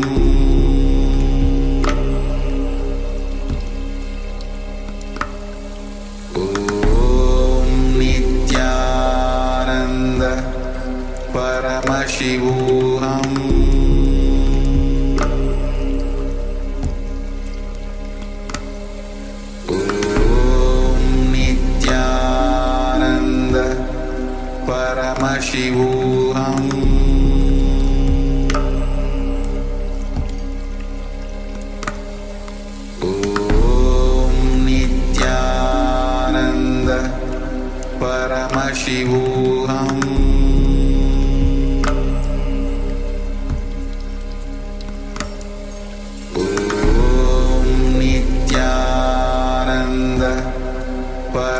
Paramashivoham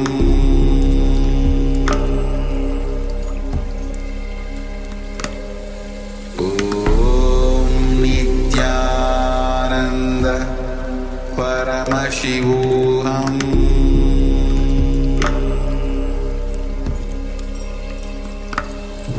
Om Nityananda Paramashivoham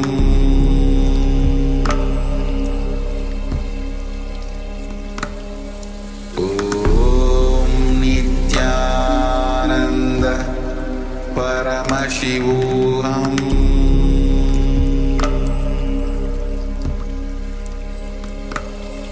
Om Nityananda Paramashivoham Om Nityananda Paramashivoham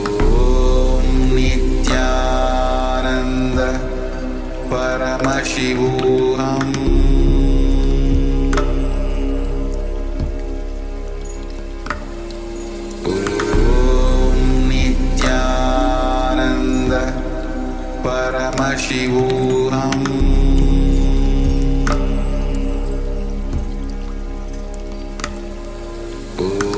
Om Nityananda Paramashivoham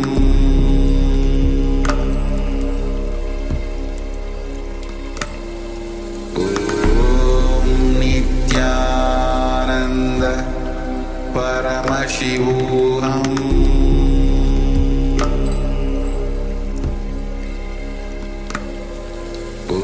Om Nityananda Paramashivoham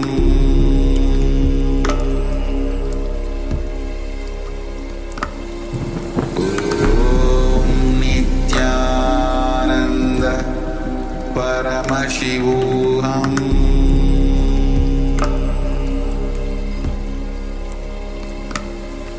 Om Nityananda Paramashivoham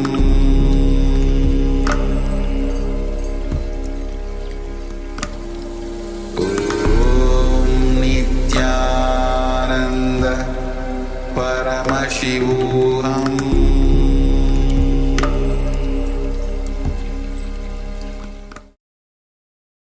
Now, slowly return to your physical body. Start to wiggle your fingers and toes. Rotate your wrists and your ankles. Move your arms and your legs. Pull your knees up towards your chest. And circle them with your arms and rock your body from side to side. Slowly return to a comfortable seated position.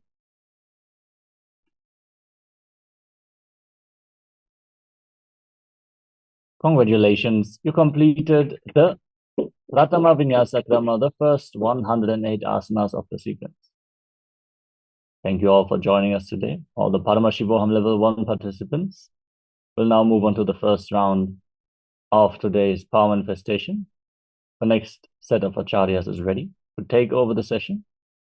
So thank you all for joining us today. Hope to see you all again tomorrow for another round of Pratama Vinyasa Krama. And all the Paramashivoham Level 2 participants, let us now get ready to enter into the next asana of the sequence,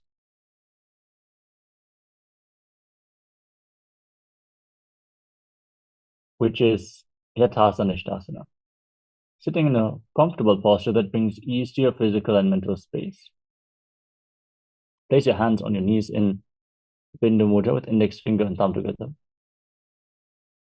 Gaze forward and visualize Swamiji in your inner space as you breathe deeply, holding your breath after each in and exhalation. Visualizing a flame rising up your spine in Samana Kumbhaka. And internally chant the Mahavakya, Om Nityananda Paramashivoham in Yathasana Nishtasana.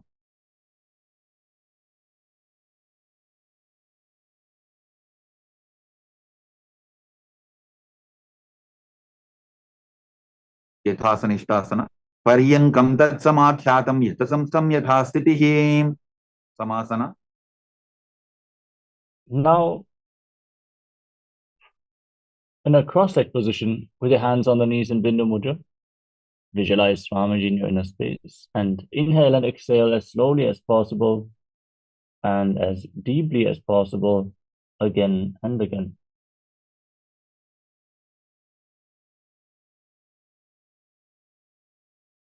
इदानीं गर्भिणीनां योगाभ्यासो यथा लघो सुखप्रसवलाभाय प्रोच्यते प्राप्तनेपथि दण्डपद्मवरद्वाज वीरभद्रसमानितो आसनानि सदा कुर्यात् सुदीर्घैरे च पूरकैः. उत्तासन. Now bring the left heel against your perineum and stack the right foot on top of the left. Keep your hands flat on top of your knees with the palms facing down. Gaze towards the tip of the nose and visualize yourself as a sage liberated by the Supreme Pontiff of Hinduism in Muktasana. निपीड्य सीविनीं सूक्ष्मां दक्षिणेतरबुल्भतः वामं यां येन बुल्भेन मुक्तासनमिदं भवेत्. Siddhasana. From the same position, shift your gaze towards your third eye and visualize Swamiji in your inner space. धानुस्सम्यमिदेन्द्रियोतलदशा पश्यन् भ्रुवोरन्तरं चैतन्मोक्षकपातभेदजनकं सिद्धासनं प्रोच्यते. सिद्ध्यासन. Now, shift your gaze to the ground in front of you and engage Mahamudra Bandha or Tribandhas as you visualize Swamiji in your inner space. वामपार्श्वे बीजानो सीवनिमथिता सुकोठानो. रुद्रासन 2. Now, relax. Rotate your hands on top of your knees into Bindu Mudra and gaze towards your third eye, visualizing yourself as Lord Rudra. वामचरणपरितचिन्दराभे एकचुपतिये सेविदिदाखे. संतधुनासन. Now, fix your gaze at the tip of your nose and embody tranquility and an unshakable nature. आसन की गुणमन कीर्तन चलता अमीट. Siddhasana 2. Now bring your hands in front of your navel, cup one palm over the other in Samputa Mudra, resembling a closed lotus flower, and visualize Swamiji in your inner space. विजुकार्य समासीन सिद्धासनमुदीरितं प्रसार्य भुवि पादोतु दोर्भ्यामङ्गुष्ठमादरात्. बन्धयोन्यासन. Now set the Sankalpa to manifest through the womb of creation as you inhale deeply and hold your breath. Lock all the 5 senses present in your face with your fingers. Lock your lips with little and ring fingers, with the ring fingers just below the nostrils. Place your middle finger on the bridge of your nose, closing the nose. Eyes locked with the index fingers and the ears locked with your thumbs. In Shanmukhi Mudra, hold your breath in Bandhayunyasana. युत्र मध्ये महादेव बन्धयोन्यासने शृणु यत्कृत्वाखेचरो भूत्वा विचरेदीश्वरो यथा. वीरासन. Relax. Now, place the right foot on the left thigh and the left foot below the right thigh. Keep your hands on your knees in Bindu Mudra with index fingers and thumbs together and embody the state and space of bravery, vigor in Virasana. एकं पादमथैकस्मिन् मिन्यस्योर्नि संस्थितः इतरस्मिंस्तथा चोरुं वीरासनमुदीरितं. वाल्मीकासन. Now shift your gaze up towards your third eye and visualize Sage Valmiki, the great poet and author of Ramayana in Valmikasana. दाबाबग की पदथली पुनि Eli है जोजम. जोनि मुद्रासन. Rotate your hands on top of the knees, keep them flat. Gaze to your nose and visualize Yoni Mandala, the visual representation of deity Paramashiva Shakti in Joni Mudrasana. वामपाद की पगधली चाहि माहिली कोडल. योन्यासन. From the same position, shift your gaze towards your third eye. Maintain the same posture and hold the visualization of Yoni Mandala in Yonyasana. योन्यासनं पर्वतेन योगं योगफले नीलं तत्कारफलनं तावत् खेचरो यावदेव हि. भद्रासन 3. Now join the soles of the feet together and interlock your fingers around the toes. Push your knees to the ground and pull your heels firmly against your perineum as you pull your stomach in and up in Uddiyana Bandha and visualize yourself as Lord Vidavata. Vulpau chavrishanasyadah sivantyah parshvayoho kshipeet sabe vulpam tata sabye dakshapulpam tu dakshine. Abhorasana. Now, gaze to your third eye and curl your tongue back and push it upwards in Kechari Mudra. Place your left hand on the respective knee and cover your mouth with your right hand. As you close your left nostril with your index finger and inhale through the right nostril, then close both nostrils and hold your breath. Then exhale through the left nostril. Then again, inhale through the left, inverting the breathing flow. Again and again in Abhyanta Kumbhaka, visualizing yourself as an Agori in Agorasana. Purva kaho vishrika jogi vahi vidhi jogi jai sogi. Kaneri pavasana. Now slightly extend your feet away from the body with the toes together and the heels apart as in Dwali Pavasana. Rest your elbows on your heels and rest your chin on your hands. Fix your gaze at the tip of the nose. Pull your stomach in and up in Uddiyana Bandha. And exhale, holding your breath after the exhalation in Rechaka Kumbhaka, visualizing yourself as a female elephant drinking water in Kanari Pavasana. Dwali pavasana kakyo hai jaise yahu mein jane vidite se. Parasana. Now, scoop your hands below the feet and interlock your fingers. Lift your feet off the mat. Gaze to the tip of the nose and visualize Swamiji in Parasana. Tator dhamre talyet payum mridanishvasa samyutam. Gopi Chandasana.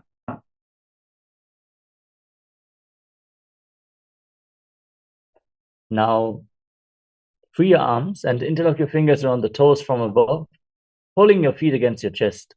Fix your gaze at the tip of the nose and embody the state and space of a king as you rest your chin on top of your toes. Purava vidipata ka angutha kantuku parashim. Udarasana. Once more, scoop your hands below the feet and interlock your fingers around the toes from below this time.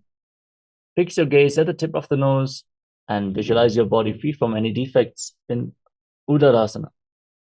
Dovo bhagdali sambrithane ube hastakari urdahitane. Vishishtasana. Now extend your legs up higher. Keep your fingers interlocked around the toes and bring the feet in front of your forehead as you visualize yourself excelling in everything in Vishishtasana. Dovo bhagdali jodi samput kare. Bhujasana. Now, one by one, lift your legs up over top of the respective shoulders. Bend your arms up and try to interlock your hands around your neck as you balance and visualize yourself as a cobra. Shirasanam tavidyayam kakshasanam ataf param grivasanam tavaramam bhujasanam ihochyate. Kalyanasana. With your legs over top of the respective shoulders, bring your hands down and try to interlock your fingers behind your back. Balance, gaze to the nose, and visualize yourself as a beautiful, auspicious goddess in Kalyanasana. Dovu hath pakam nichane tinko boda niche thane. Sankatasana. Now, place the top of the left foot flat on the mat and sit on the left heel. Stack the right knee over top, hands placed on opposite knees. Gaze forward in Vaishnavi Mudra without focusing on any external objects. Just focus on what is happening in your inner space. As you visualize yourself as an elegant swan, breathe in Ujjayi Pranayama. Inhale through nose and mouth simultaneously as you keep your throat locked. Make an ocean-like sound in your throat. Then exhale through the nose, keeping the throat engaged. Vamapadam chiter moolam sanyasadar nitale patadandena jambyena veshtaye vamapadakam. Dhenukasana. Now, slide the left foot outside the hip and sit in between your heels. hands interlocked on the top knee. Pull your stomach in and up in Uddiyana Bandha and visualize the cow in your inner space. Anshati Nagara Banjaram Rishilindavilyam Neem Pachandrasana. Now slide the right foot on top of the left thigh and place the left foot on top of the right knee. Bring your left arm behind your back and twist your spine, holding on to opposite thighs. Once you catch a hold of your thighs, twist your spine more intensely. Keep your back straight and gaze towards your third eye as you visualize Swamiji in your inner space. Vamajanga Paridacharathani Vamahastapishti Sani Machandasana 2. Untwist your spine, hold on to your big toes and lean forward and down. Place your forehead on the ground and visualize Swamiji in your inner space. Prasamati Manatarna Jajoji Vamadam Davarila Kesoji Guru Asana. Now rise up, interlock your hands and place them on the top knee, which is the left knee. Engage Mahamudra Bandha and visualize Swamiji in your inner space, your Guru, in Guru Asana. Uramuli Drabadasya Kanitika Pradesh Vulpam Samsapya Sankatasana. Now place the top of the right foot flat on the mat and sit on the right heel. Stack the left knee over the right, foot outside the opposite hip, hands on opposite knees. Gaze forward, don't get distracted by external happenings. Focus only on your enlightenment as you visualize yourself as an elegant swan. Vamapadam Chiter Mulam Sanyasadar Nitali Patatandena Jam Yena Beshtaye Vamapadatam Dhenukasana. Now sit in between the heels and interlock your hands on the top knee. Pull your stomach in and up and visualize a cow. Anashati Nagara Banjaram Rishilindavilyam Neem Pachandrasana. Slide the left foot on the right thigh and place the right foot on the left knee. Bring the right arm behind your back, hold on to opposite thighs, and twist intensely as you gaze to your third eye, visualizing Swamiji in your inner space and continuously breathing in Ujjayi Pranayama, making an ocean-like sound on in and exhalation. Vamajanga Paridacharathani Vamahastapishti Sani Machandasana 2. Untwist your spine, hold on to your big toes and lean forward and down, visualizing face. Prasamaji Natarna Jajoji Vamadam Davarila Kesoji Guru Asana. Right, lock your fingers and place them on the right knee. Engage all three bandhas and visualize Swamiji in your inner space. Uramuli Drabadasya Kanitika Pradesh Vulpam Samsapya Pashvasana. Now place your feet flat on the ground in front of you and pull raised knees against your chest with both hands as you curl your tongue back and push it upwards. In Kechari Mudra, try to lead the tongue up along the nasal tract all the way to your third eye. Gaze upwards and visualize Swamiji in Pashasana. Padatale Bhumo Nidhagya Chanani Ursi Nidhagya Viparita Hasta Bhyavu Saita Dange Nibadya Bodha Shlokasana. Now hold on to opposite wrists and rest your chin on the knees. Fix your gaze at the tip of the nose. Push your tongue back and up and visualize you are residing in an abode of bliss. Dogubardali Bhubaridare Korma Shlita Sekare Kurakatasana. Now bring your hands below the knees and hold on to opposite elbows. Gaze to your nose and visualize Swamiji in Kurakatasana. Do Hath Bhag Bahare Liave Goda Niche Le Taharave Smatyasana. Cross your right ankle over the left. Keep your toes pointing upwards. Gaze to your nose and visualize the great sage Maharishi Sumati in Sumati Asana. Muladvari Dharti Barithane Dava Bhagaparita Chavidane Dandasana.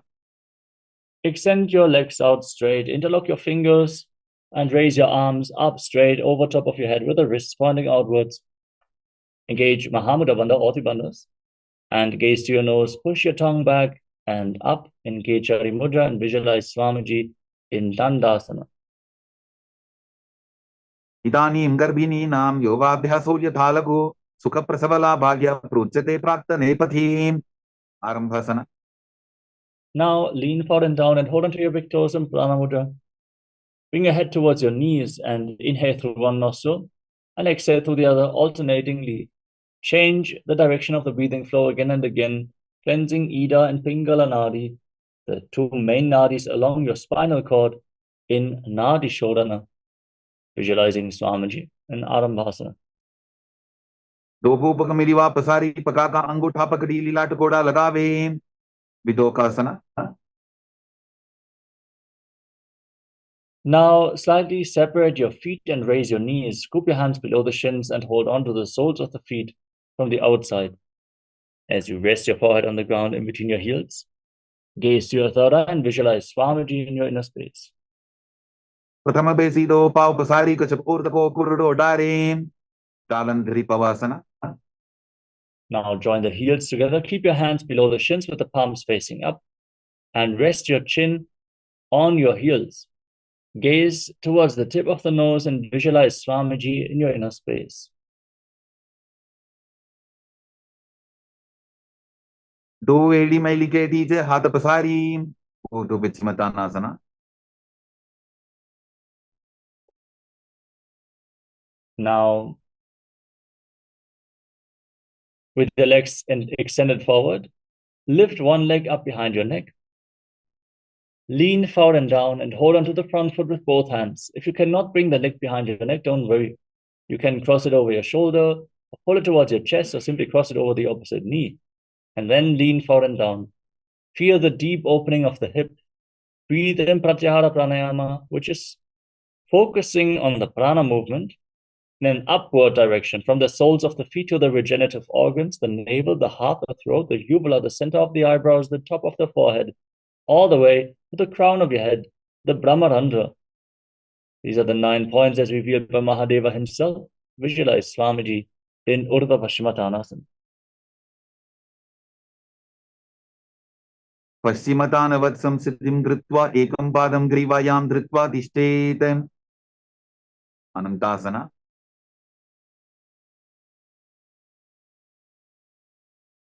Now lean back. Keep the leg behind your neck and extend the other leg forward. Hold onto the foot behind your head with the opposite hand. Gaze towards the tip of your nose and visualize you are infinite, endless, eternal, Ananta in Anantasana. उत्तानशैनी एकैकम्पायी ग्रीवायां विन्यस्य इतरहस्तेन पावाग्रं गृहीत्वा. अंकुशासना. Now roll onto the side of the hand, which is holding onto the foot behind your head. Fix your gaze at the tip of the nose and feel in complete control in Ankushasana. उत्तानशैत एकैकं पादं ग्रीवायां कुर्वन् इतरहस्तं कर्णमूले स्थापयेत्. दृशासना. Now relax. Lay on your back. Hold your knees against your chest with both hands and roll your body from side to side. Relax your spine and visualize Swamiji in your inner space. In Dhrishasana. उत्तानशैनं जानुनी हृदये वष्टम्भां गङ्गासहित ऊरूनि करद्वये वद्वां सव्यापसव्यं लोडयेत्. दृशासनं भवति.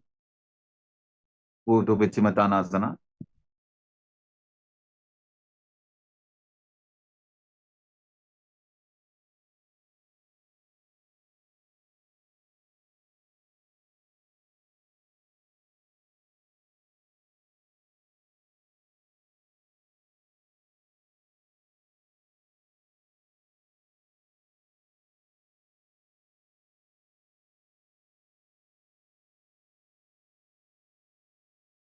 Now repeat Urdhva Paschimottanasana on the other side. Lift the other leg up behind your neck and lean forward and down, holding onto the front foot. Visualize the prana is flowing up from the soles of the feet to the crown of your head in golden light and Pratyahara Pranayama. And visualize Swamiji in your inner space.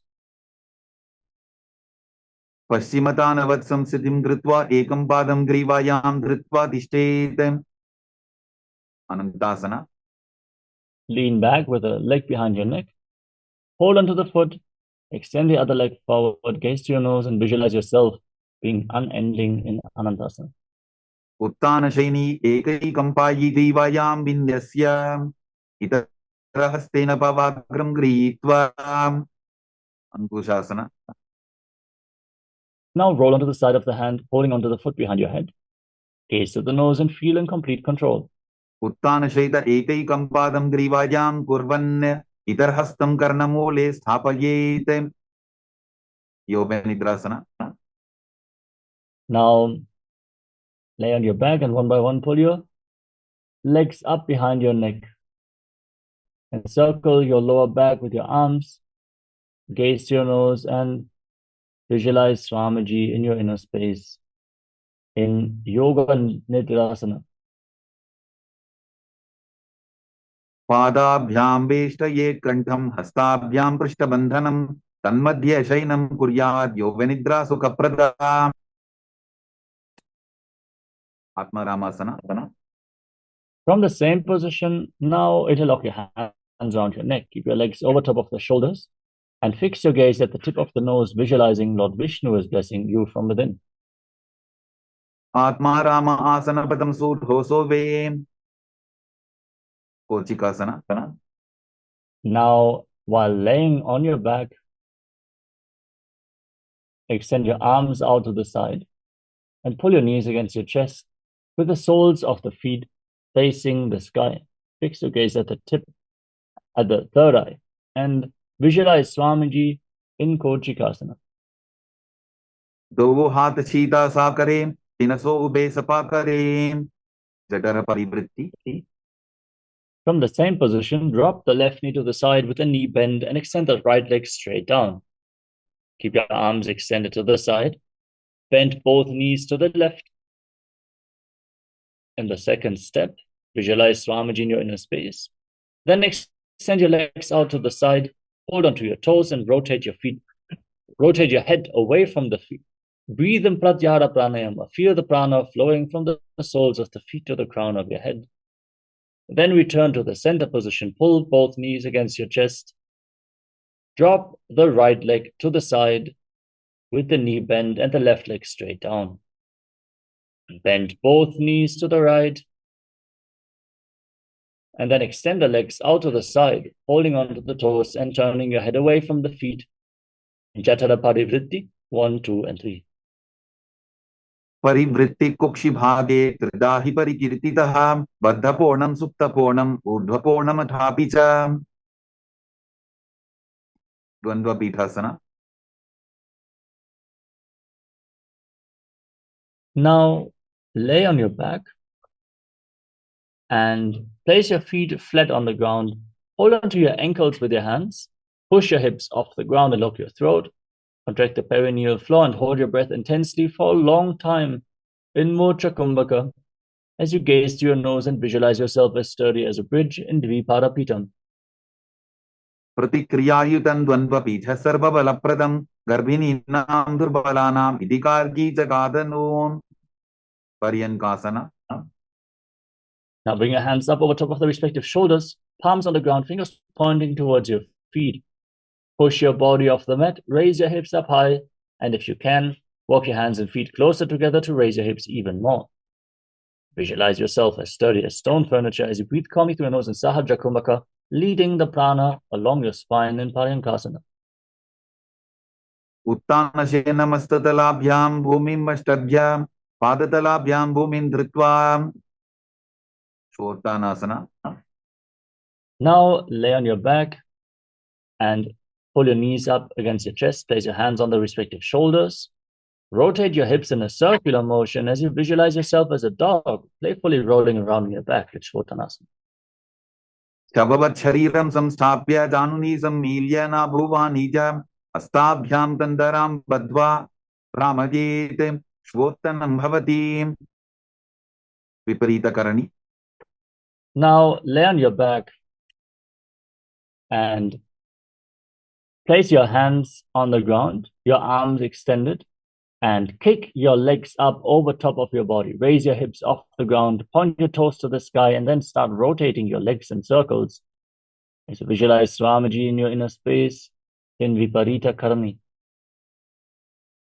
भूतले सशिरोर्दत्वा फेनगे चरणद्वयम् विपरीतकृती चैषा सर्वतन्त्रेषु गोपिता विपरीतकरणी to On the same position, now stop the movement of your legs. Be stable. Point your toes to the sky. In Viparita Karani 2, feel the digestive fire, the Jataragni increasing. करणी विपरीताख्या सर्वाधिव्याधिनाशिनी नित्यमभ्यासयुक्तस्य जाठराग्निविवर्धनी लांगलासना. Now drop your toes down over top of your head.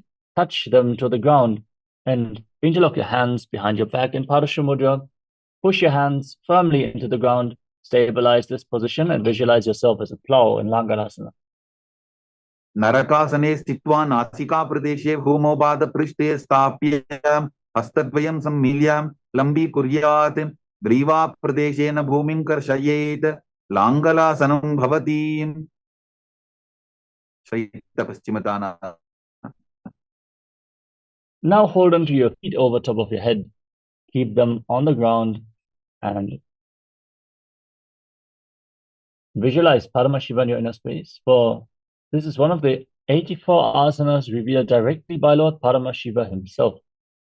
तानं शयित्वात् कुर्वीत शैत्यपश्चिमतानकं सुप्तकोणासना.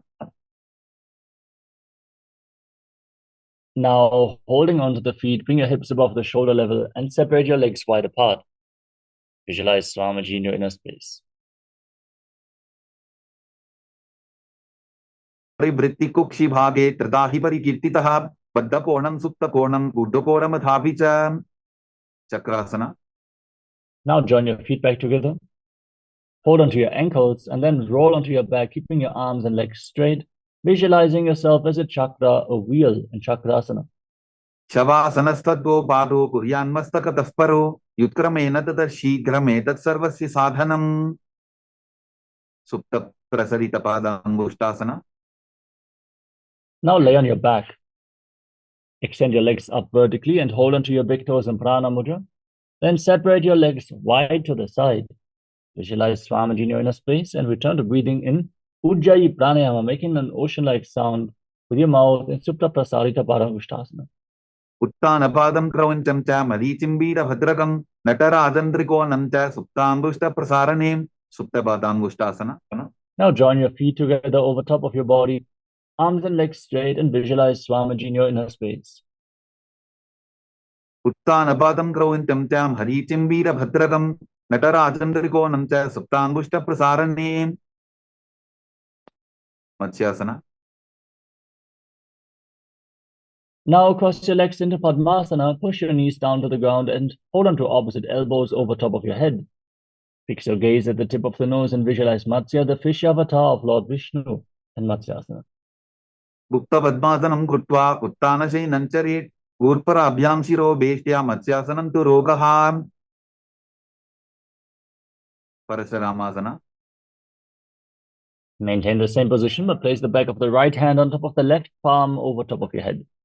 Fix your gaze at the tip of the nose and visualize Lord Rama in your inner space. प्रथमकरे पद्मासन आचे सूधो Sorve भूपरिपाचे सर्वांगासना. Now raise your knees and kick your hips off the ground, supporting your lower back with your hands, elbows resting on the mat. Gaze to your nose and visualize Swamiji in Sarvangasana.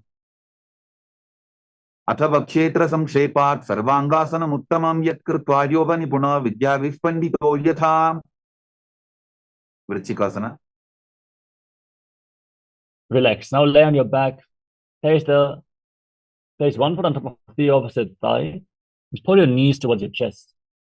Extend your arms over top of your head. Hook your fingers forward. Lock your throat. Gaze to the third eye and visualize yourself as a scorpion. प्रथमशयन सूधो शीशिके सन्धि सुदाखे वृश्चिकासना. Now exchange the position of your legs. Keep your arms extended over top of your head. Squeeze your core as you pull your knees against your chest and visualize yourself as a scorpion. प्रथमशयन सूधो शीशिके सन्धि सुदाखे वृषभादक्षेपासना. Now interlock your hands around your neck and alternate pulling your knees in towards your chest and then extend them out, keeping the legs off the ground. Visualize Swamiji in Vrishaparakshipasana.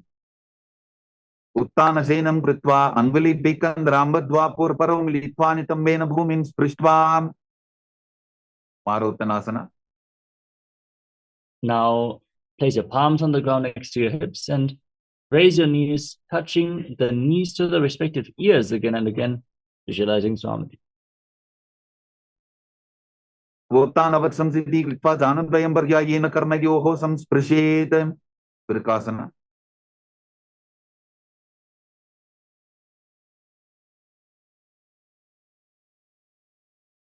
Now place your feet flat on the ground and then stand up and lay back down again and again, visualizing yourself as a wolf in Vrikasana. उत्तानशीनं कृत्वा पादतलाभ्यां भूमिं धृत्वा उत्तिष्ठेत् वृकासनं भवति Luthasana. Now, from a squatting position, roll backwards again and again as you visualize Swamiji in your inner space, and finally lay down prone on your stomach. उत्तानशयनं पादौ शिर उल्लङ्घ्य भूमौ स्थापयित्वा निब्जं भूयादिनिब्जं शयनं Sarathasana. Now, laying on your stomach, place your hands on the ground next to your shoulders, contract your lips and make a whistling sound like a flute on the inhalation through your mouth as you visualize yourself as a chariot carrying warriors into a battle for Dharma on your back.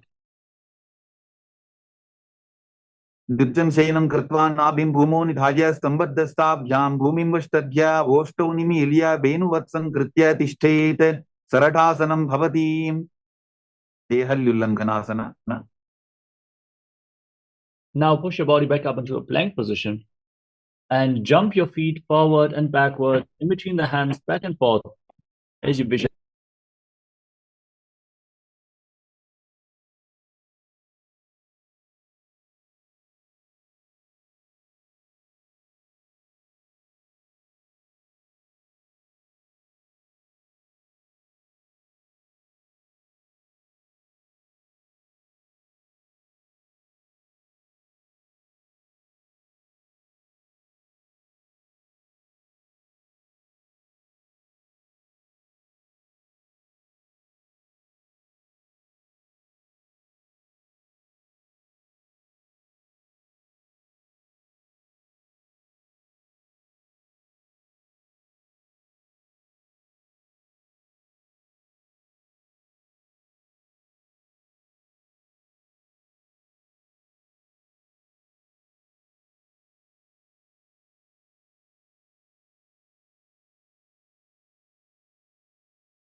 I welcome you all with my love and respect.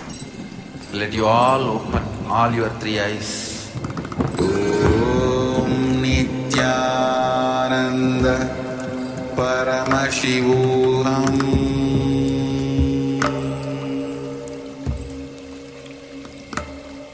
Om Nityananda Paramashivoham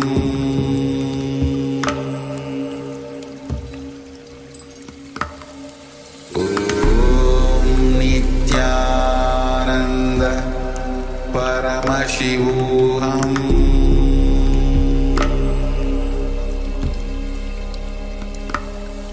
Om Nityananda Paramashivoham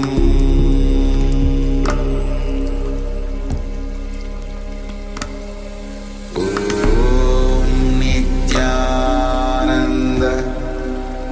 Paramashivoham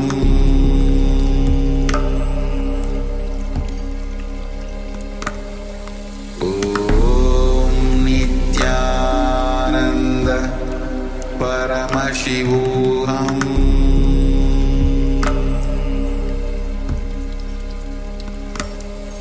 Om Nityananda Paramashivoham. Yes, sorry for the technical glitch. Nityanandam, everyone please return to your yoga mats and let's continue with the next asana of the sequence, which is Jadyasana. Stand up and lean forward and down, placing your palms on the ground and walk around on your hands and feet. Visualize yourself as a wise 60-year-old elephant. अथ जात्यासनं वक्षे येन जातिस्परो भवेत् हस्तान्द्रिभूमौ च गमनम् आगमनं ततः सर्पासना. Next up is the Lolitika Karana. Now stand in Adimandi. Heels together, toes pointing outwards and knees bend. Raise your arms to the shoulder level and rotate them around your body as you move your head in all directions.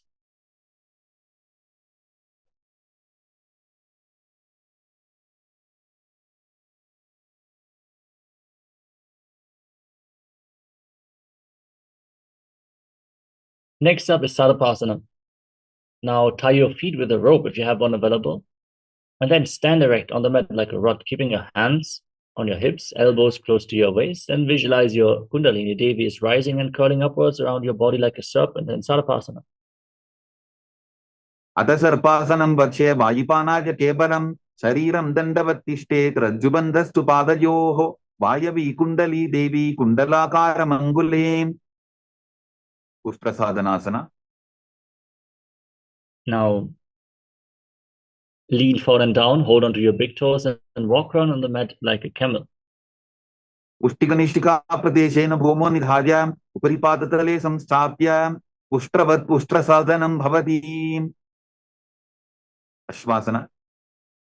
Now hold your toes from the side and walk around on the hands with your hands and fists like a horse. उष्टिकनिष्ठिका प्रदेशेन भूमो निधाय उपरिपादतले संस्थाप्य अश्ववत् शरीरं चलनीयम् अश्वासनं भवति. कपोतनिटकासना. Now interlock your hands behind your back and lean backwards. Tilt your head back, push your hips forward, and breathe deeply through your nose, visualizing yourself as a soaring bird flying. पादतले भूमो निधाय पृष्ठभागेन हस्तोत्तङ्गापर्यन्तं नीत्वा कपोतनिटकं भवति.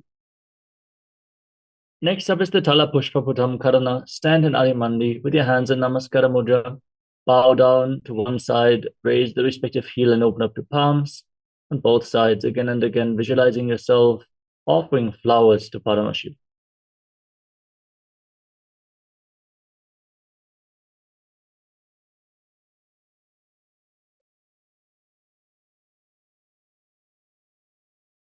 Next up is Khadgasana. Now visualize yourself as a rhinoceros and gaze to your nose as you lay down on your stomach. Then jump your feet back up towards your hands and stand with your hands extended in Namaskara Mudra, resembling the horn of the rhinoceros. खड्गासना. लुचसरतमासनं कृत्वा पादतलाभ्यां भूमिं वष्टभ्य उत्तिष्ठेत् खड्गासनं भवति.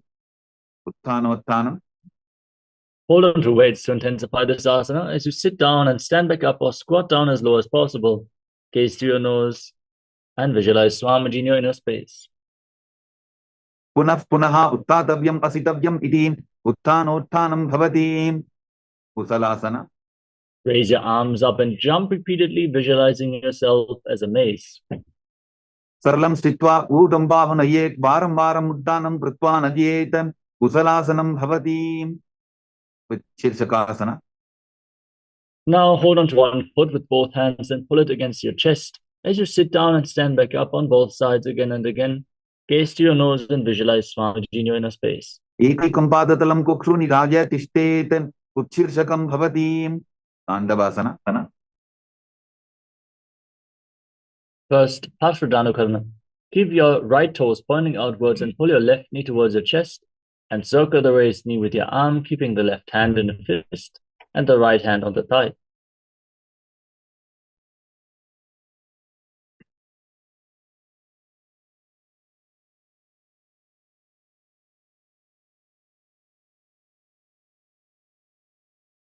Now extend one leg forward, extend your arms out, sit down and stand back up. Visualize yourself fiercely dancing as Lord Shiva in Tandavasana. एकेन पादेन स्थातव्यं ताण्डवासनं भवति. Brahmanasana. Now bring the raised foot to the opposite hip, hands at the side of the knees, and visualize Lord Brahma is blessing you from within. ब्राह्मणासनमावक्ष्य यत्कृत्वा ब्राह्मणो भवेत् एकपादमरो दत्त्वा तिष्ठेत् दण्डाभृतर्भुवि. Garvasana 3. Bring the left leg over and around the right knee and tuck the toes behind the calf. Bring your left arm below the right and join your hands in Namaskara Mudra, visualizing yourself as Lord Garuda and Garudasana 3. उत्तानकूर्मपीठं च संहस्कारुडमेव च पाताय दिनं गोमुखं च भारद्वाजं त्रिविक्रमम्. एकपादासना. Now place the left foot on the right thigh and hold on to your knees. Slightly squat down to reach your knees and hold this position as you visualize Swamiji in Ekapadasana. दक्षाङ्घ्रिं वामपादस्य दङ्घोपरि निधाय च. Sarvasana. Now hold on to the big toe of the left foot in Prana Mudra and extend the left leg out to the side as you rotate quickly on the standing leg, visualizing yourself as the North Pole Star. एकेन हस्तेन दण्डरूपस्य एकस्य पादस्य भ्रं धृत्वा इतरपादतलं भूमौ निधाय त्वरया भ्रमणं कर्तव्यं. ध्रुवासनं भवति.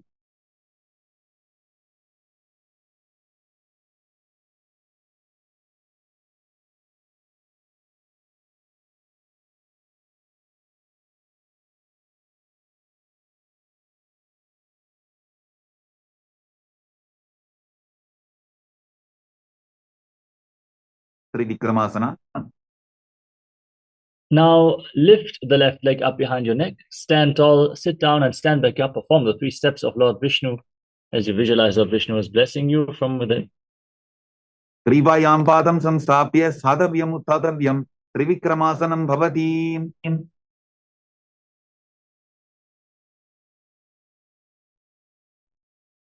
Now repeat the Parshvadranu Karana on the other side. Keep the toes of the left foot pointing outwards and pull the right knee towards your chest and circle it with your arm and the right hand in a fist. Left hand on the thigh.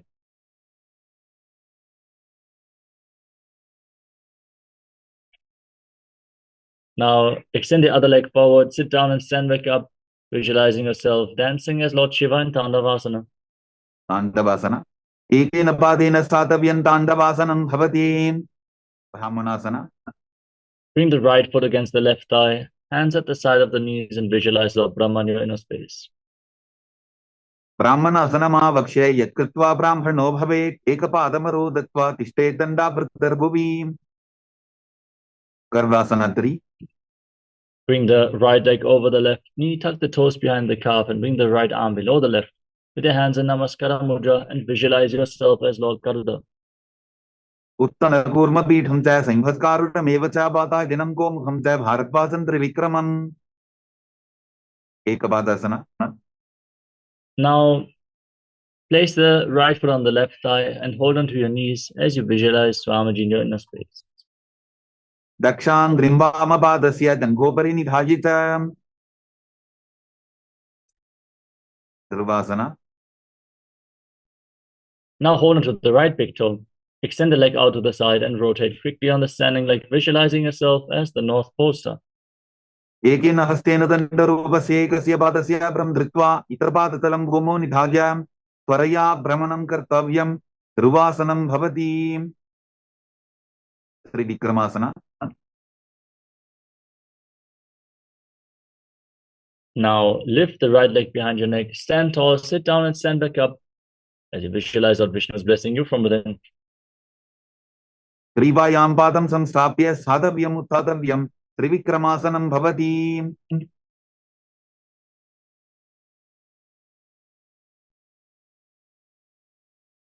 Now stand with the heels touching, toes pointing outwards and hands at the side of the hips, fingers pointing one by one. Breathe calmly and deeply and relax from this intense sequence of asanas as we get ready to enter the final 100 asanas of this sequence.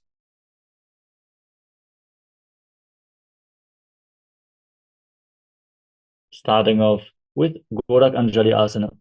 Separate your feet and squat down. Bring your arms from the outside in between the legs and interlock your fingers in front of your navel. Visualize the great sage Goraknatha, the founder of the Nata Yoga Hindu Sampradaya, and breathe in Jiva Chala Kumbhaka. Inhale, hold your breath and move the prana throughout your body by the force of your will. Gorak Anjali Asana. प्रथम ही वो हो ये बाहुरी नीचोपनि होवे. Kanchasana. Now from a squatting position, interlock your hands around your lower back and visualize Swamiji in your inner space. ऊर्ध्वमध्यात् हस्तौ निवेश्य नितम्बं कृत्वा पादतलाभ्यां भूमिम् अष्टभ्य. Bhirvasana.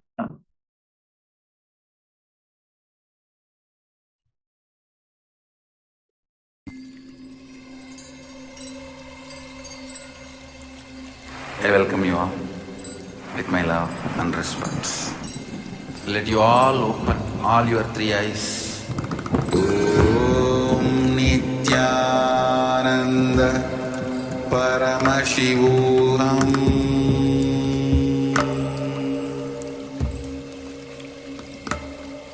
Om Nityananda Paramashivoham.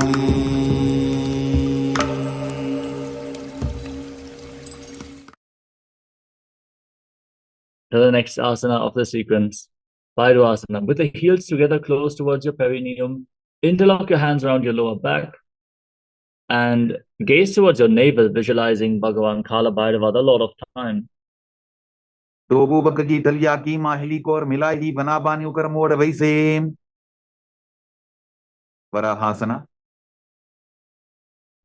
Now, keep the heels together, but separate your toes and join your palms in Anjali Mudra behind your head. Elbows raised, gaze to the nose, and visualize yourself as Varaha, the boar avatar of Lord Vishnu. Paakali ki mahili kori milai bana bani ukar vaise. Pradipasana. Now hold onto your big toes in Prana Mudra and raise your hips to the same level as your knees as you visualize Swamiji in your inner space. Parshing tvaya sammilya stitva nitamam dana pradesha aniya tishte tripithasanam bhavati. Bakasana. Now place your palms on the ground, bring your knees onto your arms towards your armpits, and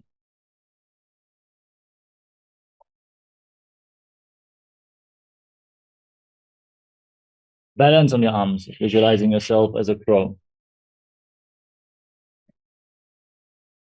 Hastadhyamo nimavashtabhya januddoyam nabho sammilya.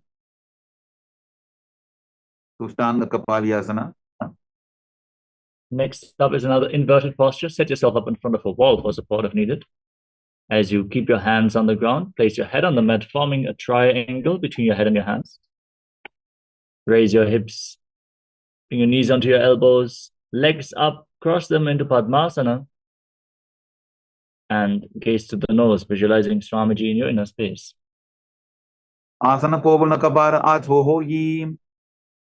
Uttasana. Now come to a kneeling position, sitting in between your heels.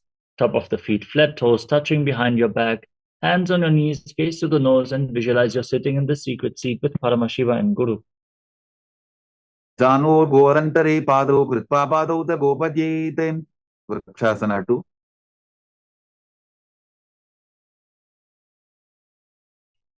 Now place your hands on the ground and raise your hips up.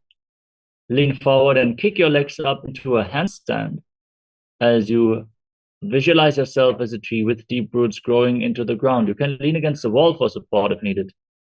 In Vrikshasana 2, this asana will cleanse all 7 chakras. Satta Chakrakshalanaya Vrikshasana Visheshakan Janan Indriyada Dadhya Pona Bhedan Samadhyasetem. Shibhuasana. From the handstand, bring your hands and feet closer together. Gaze to your third eye and visualize Tejas. Shining light is flowing towards your third eye, rejuvenating your body. Dovo bhava jodi mahi kulpa milaye. Madhyasana 2. Lower your legs down, come to a plank position, and lower your chest and push it back up again and again, visualizing yourself as a fish. Nityam shenam kuraparo pashabhavaya murta pritya hastatalabhyam bhumim vashtabhya varam varam uddanam kuryata madhyasanam bhavati. Sarpasana 2.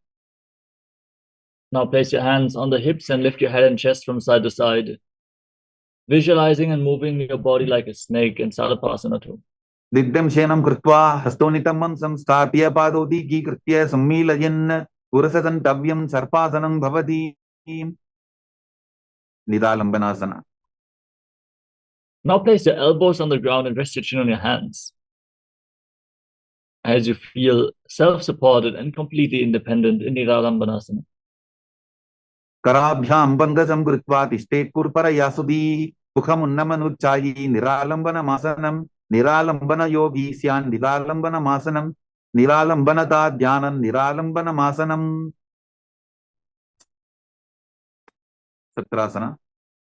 Now place your hands on the ground and straighten your arms, bend your knees and try to touch your feet to your upper back, visualizing yourself as an umbrella protecting your guru from the sun rays.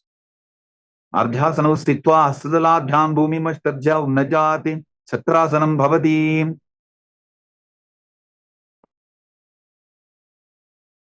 Vidrasana. Now place the top of the feet flat and sit on the heels. Extend your arms out in front and lean down, placing your forehead and hands on the mat. Gaze to your nose and visualize Vajra, the weapon of Indra. Idani imgarbini nam yogabhyaso yathalahu sutta prasavalabhaya pruchate prattanepati dandapatta bharadvajaya veeravadra samanito asana anisada pudya sudirghaire cha purapayihi. Veshasana. Now raise your hips and start striking the ground with your hands alternating, visualizing yourself as powerful as a ram. Vidasana samsito ekaikam bahum bhomo talajyetem veshasanam bhavati. Adasana. Now kick yourself up into a handstand and then lower your face down towards the ground, visualizing yourself as unborn, existing for all eternity. Vidasana samsito bhadate mantrale kritya vastakena bhumim sprashetem. Dhanantarasana. Now come to a kneeling position. Hold onto your feet and pull them in towards your perineum. Then place your hands on your knees. Gaze to the nose, visualize Swamiji and breathe in Ujjayi Pranayama. Purava vidhi parihatavki kakasicho bhanasara modi padaki anguli agrimed lagave. Angamottanam. Now interlock your hands in front of you, straighten your arms and move your arms up, down, left, right, in all directions, giving massage to various different joints and muscles of your body. Then interlock your hands behind and repeat the movement as you visualize Swamiji in the Angamottanam. Tastayoho angudir vadva hastar madhyasarmandam nishkatayitva tishtet angamottanam bhavati. Vandasana 4. Now bring your heels outside the hips and keep the toes pointing outwards. As you place your hands on the knees, visualize yourself as Lord Garuda flying Lord Vishnu and Lakshmi on his back. Jangor bhyandanam vidya stharakaryot vijanuna janu parikaradvanva garurasanam uchyate. Ananda Mandirasana. Now join the soles of the feet together behind, toes pointing back, sit on the heels, hold onto your ankles and try to bring the front of the buttocks on the ground in front of your feet, in front of your heels. Bring your knees wide apart, gaze to your third eye and visualize yourself residing in the blissful space of a temple. Athavakshe Biranatha Anandamandirāsanam Jitkritva Amaro Dhiro Bhavatyeveha Sadakaha. Mandukasana 2. Now cross your feet and sit on raised heels. Place your hands underneath the knees and pull your stomach in and up in Uddiyana Bandha as you visualize yourself as a frog and push your tongue up flat against the palate of your mouth in Mandukya Mudra. पृष्ठं संपीठबुल्भाभ्यां दान्वन्द्ये सबलयाकृतिः हस्तौ पादतले क्षिप्तो मण्डूकं पाददोषऋत् नरसिंहासन. Now, tuck your toes and sit on raised heels. Place your palms on the ground, thumbs touching, base of your hand touching your toes. Gaze to your nose and stick your tongue out, exhaling forcefully through your mouth while visualizing yourself as Lord Narasimha, the lion man avatar of Mahavishnu. दोबू भणापानी होई वैसे AD Mailer गुदानी वैसे समशरीरनी काट हरावे NASA अग्रदृष्टि को ल्यावे विशिरकासना. Sitting on raised heels with your toes tucked, knees on the ground, cover your mouth with your hands, thumbs underneath the teeth, lock your lips, inhale through the right nostril and exhale through your mouth again and again. As you gaze to your nose and visualize yourself as Goddess Durga, victorious over all your fears.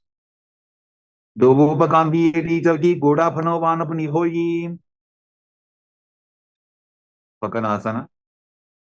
Now place the top of the feet flat on the mat, soles of the feet together, sit on your heels, knees wide apart, and bring your hands towards your armpits, imitating as if you are scratching yourself while visualizing yourself as a playful monkey, gazing to your third eye in Makadasana. दोबू पगदरी समुट आने तिनकी विष्टि भूमि परिधाने मूलद्वार एद्यां परियावे मूडा हाथ ऊंचा टहरावे विजर संगारासना. Now tuck your toes. Sit on raised heels with the soles of the feet together, knees wide apart. Hold on to opposite elbows behind your back as you gaze to your nose and embody diamond-like strength for you and your Sangha, your spiritual community in Vajra Sangarasana. प्रथम प्रणापानी होई वैसे दोबू एरी उदानी वैसे गोरा ऊपर आंखें धीर आड़े वाय बसारे धीर खंजनासना.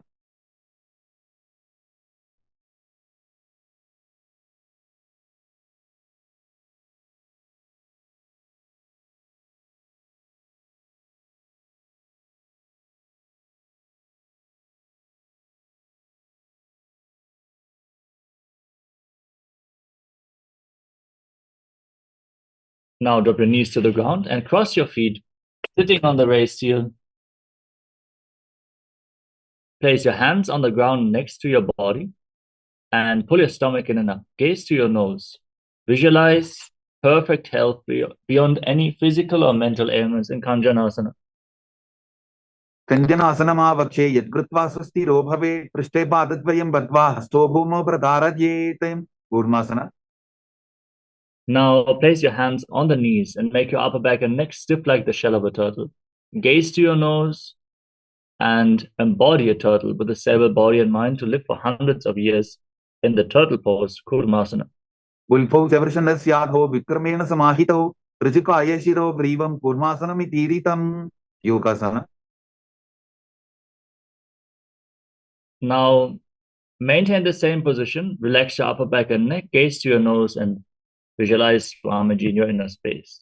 गुदं नियम्यवल्भाभ्यां विक्रमेण समाहितः योगासनं भवेत् एतदितियोपविदो विदुः विदोवासना.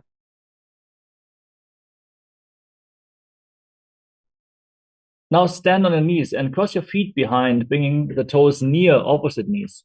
Hold on to your calves, keeping your thumbs outside. Lean back, push your hips forward, gaze to your third eye and visualize a space of eternal oneness, Advaita, with Swamiji, your Guru. गोड़ा वामो वो होगी गोड़ा आरारा चेतो की दक्षी पाद की पानी रहावे फनो वाम गोड़ा रिगिल्यावे उष्ट्रासना 2.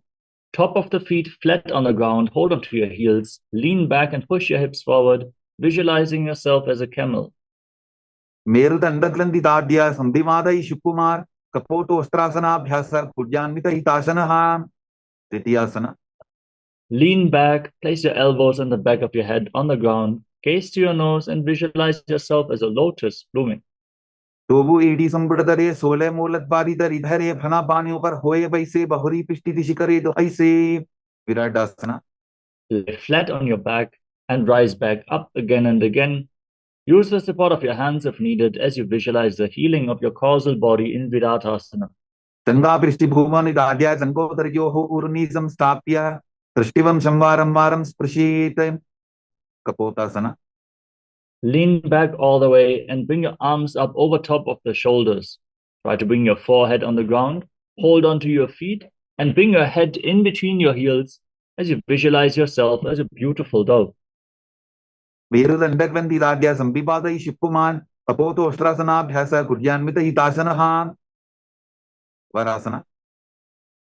Now rise up, stand on your knees and tuck your toes behind your back. Hold on to opposite elbows in front of your chest. Fix your gaze at the tip of the nose. In the boon-fulfilling posture, Varasana, receive your boon from Paramashiva. Januni bhumo samstapya hastabhyam bahu parasparam dhritva sarvam tishtet varasanam bhavati. Varahasana 2. Now keep your toes tucked and sit on the raised heels. Place your forearms on the ground and place your hands on your head. Place your head on your hands and visualize yourself as a boar, one of the 10 incarnations of Mahavishnu. Suryan Chandram Vedanani Asanani Nikachente Purparo Bhoma Stapagitva Janubhyam Avlimam Ishtabhya Hastomastake Samstapya Pashin Nitambe Samstapya Tishtet Varahasanam Bhavati. Dasana. With your forearms on the ground, elbows shoulder width apart, interlock your fingers, place your head on the mat and get ready for another inverted posture. Hold your head with your hands and raise your hips up. Kick your legs up into a headstand and gaze towards the tip of the nose while visualizing yourself as a lopped tree, breathing calmly through your nose in Mundasana. Atho Mandasanam Bakshe Sarvesham Praninam Savam Udham Argyapade Dattva Dharayin Marutam Siddhihi. Andhasana. Gently lower your legs down. Come to a kneeling position. Sit on your heels and keep your knees apart. Lean forward and down. As you place your head in between the knees, hold onto your head with your hands. Gaze to the nose. Inhale through your nostrils and exhale through your mouth again and again. As you visualize Swamiji Nandasana.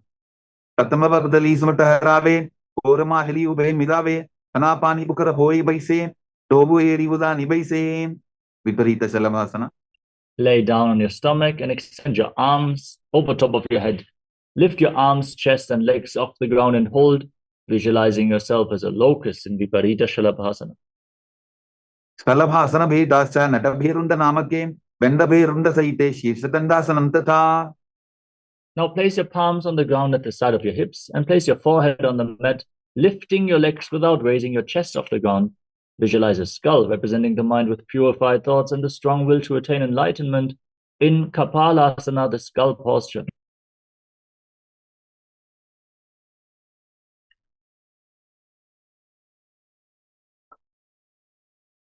Akashakapotasana. Now kick your legs up over top of your body and try to touch your feet to the ground in front of your face. Visualize yourself as a free and open dove in Akashakapotasana. Ustrasane Stitva Charno Humeru Tapyamastokopari Nitva Prishta Pradeshana Bhumo Stapayet Akashakapotam Bhavati. Chatavasana. Now come to a kneeling position and bring your forearms on the ground in front of your body. Try to touch your navel to the knees and visualize yourself as a sparrow. Urbarabadyanto Hastodha Taravoltabhya Januni Nabhosam Kunjya. Vrishikasana 2. With your forearms on the ground, raise your hips and kick your legs up over top of your body. Bend your knees and try to touch your feet to the back of your head, visualizing yourself as a scorpion. Vicheva Puchavardimangri Parshni Dritva Sashirse Sibukam Vidharyako Yitreti Santishtadi Sadakastom Vishavaham Vrishika Sanyamasanam. Purushasana. Now come to a kneeling position. Sit on one heel and keep the other foot outside the hip with the toes pointing to the side.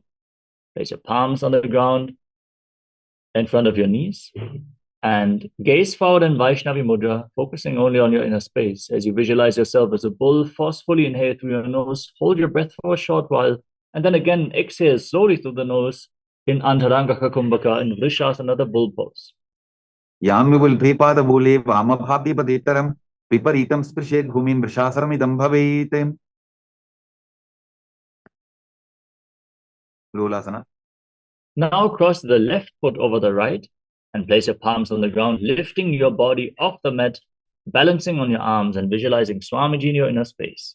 Lolasanam Dada Puryat Vayulola Pakhatanat Sthirabayu Prasadena Sthiracheta Bhavetritam. Vrishasana. Now sit on the opposite heel the other foot outside the hip, repeating Vrishasana, the bull posture on the other side. यामिवल्भीपादमूले वामभागे विपरीतं स्पृशेत् भूमिं शासनमिदं भवेत्. Balanasana. Now place the right foot flat on the mat with the knee raised. Tuck the toes of the left foot and sit on the left heel. Place your hands on the respective knees, gaze forward and visualize Balagunahai, one of the 84 siddhas in your inner space. Asana povada tarabikara jagi. Grahasana. Now stand up and squat down, bringing your arms in between your legs and holding on to your ankles from the outside. Squat down all the way and visualize yourself as the entire planet in Grahasana. पाददये भूमौ संस्थाप्य दानमध्ये पूर्वरौ स्थाप्य हस्ताभ्यां पुल्पप्रदेशो धृत्वा तिष्ठेत्. ग्रहासनं भवति. बालवनासना. Now tuck the toes of the right foot and sit on right heels with the left foot flat, the left knee raised, hands on the knees and gaze forward, visualizing Balagunahai. Asana povada tarabikara jagi. Utkatasana. Step both feet in. Keep your toes tucked and sit on raised heels with your knees off the ground, joined together, and bring your hands on top of the knees, holding onto weights if you have them available. Visualize Swamiji in Utkatasana. Ijas pijaus tiyata urvachano yitrasane padatalagvayo pari. Vajrasangarasana 2.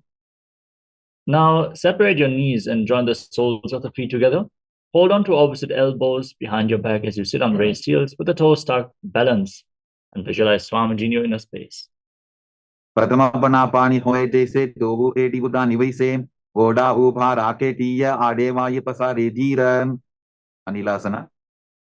Now place your palms flat on the ground in front of you and step your heels onto the back of your hands. Keep your arms straight and squat down all the way. Gaze to the tip of the nose and visualize you're able to live off of air alone. दो हाथ भूमि पर ठाने कहनी जाड़ी ना भी लगाने फना दो ऐसे विधि करे पिष्टि हथेलियां की परिधरे. पादुकासना. Now place the back of your hands on the mat, step your feet onto your palms and wrap your hands around the feet like shoes. Walk around visualizing yourself wearing padukas, walking all across India. हस्ततरयोः पादतले कृत्वा तिष्ठेत् गच्छेत्. पादुकासनं भवति. कुक्कुटोड्डानासना. Now place your hands on the ground and kick your legs up and let them fall back down again and again, visualizing yourself as a rooster. Keep forcefully inhaling through your nose. हस्ततले भूमौ कृत्वा पादतले चूर्दमुड्डानं कृत्वा भूमौ पतेत्. विपरीतं नृत्यासना. Now with your hands on the ground, raise your legs into a handstand and dance around on two hands, feeling yourself become free of all inhibitions in Viparita Nrityasana. हस्ततलाभ्यां भूमिं वष्टभ्य ऊर्ध्वपादाग्रे कुर्वन्. हस्ततलाभ्यां नर्तनं कर्तव्यं. विपरीतं नृत्यं भवति. कुञ्जरासना.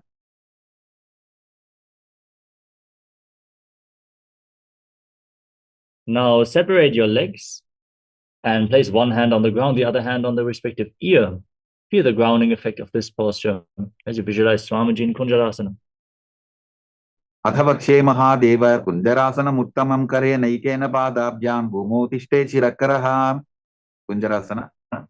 Exchange the position of your hands.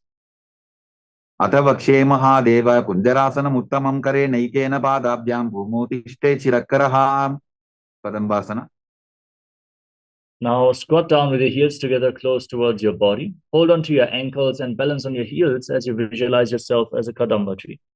पार्श्वभ्यां भूमिं वष्टभ्य हस्तद्वयेन पुल्भौ धृत्वा तिष्ठेत्. कदम्ब भवति. पवनमुक्तासना.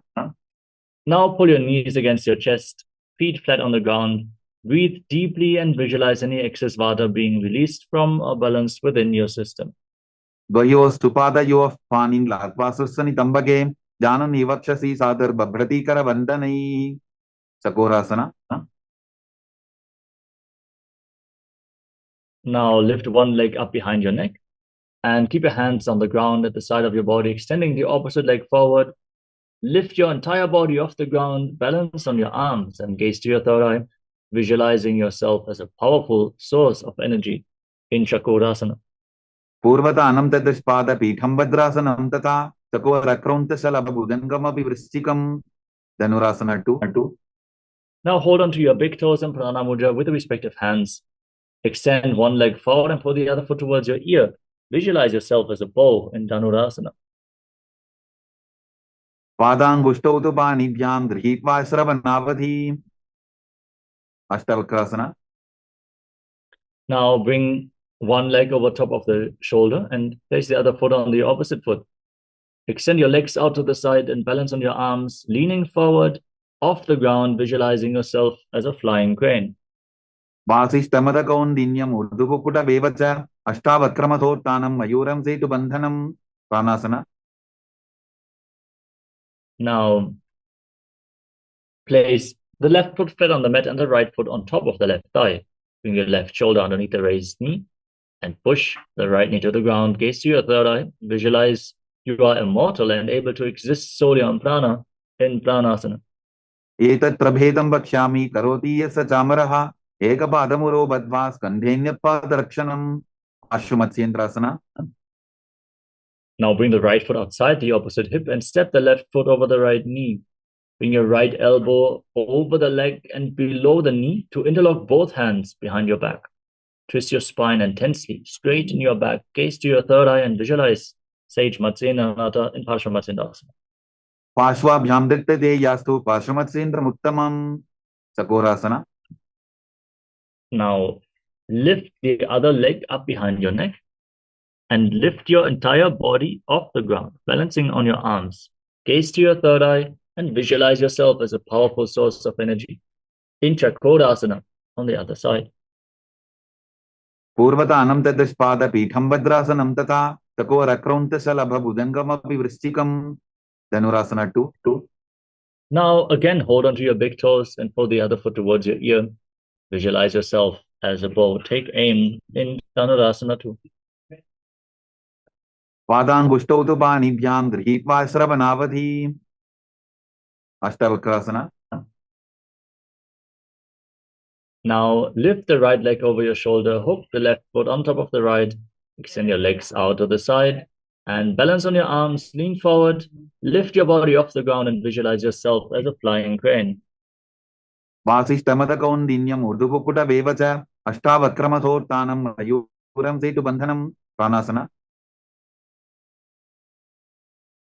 Now place the right foot flat on the mat and the left foot on the right thigh. Bring your right shoulder underneath the knee and push the left knee to the ground. Gaze to your third eye and visualize you are immortal and able to exist solely on prana. एतत् प्रभेदं वक्ष्यामि करोति यस्य चामरः एकपादमुरो बद्ध्वा स्कन्धेऽन्यत्पादरक्षणम्. Pashwamtsyendrasana. Now bring the left foot outside the right hip and step the right foot over the left knee. Twist your left elbow over and around the knee and interlock your hands behind your back. Gaze to your third eye and visualize Sage Matsyendranath, the master of Hatha Yoga. पार्श्वाभ्यां दृक्ते यास्तु पार्श्वमत्स्येन्द्रमुत्तमम्. Ardhapaschimatanasana. Now keep one heel against the perineum and the other leg extended forward.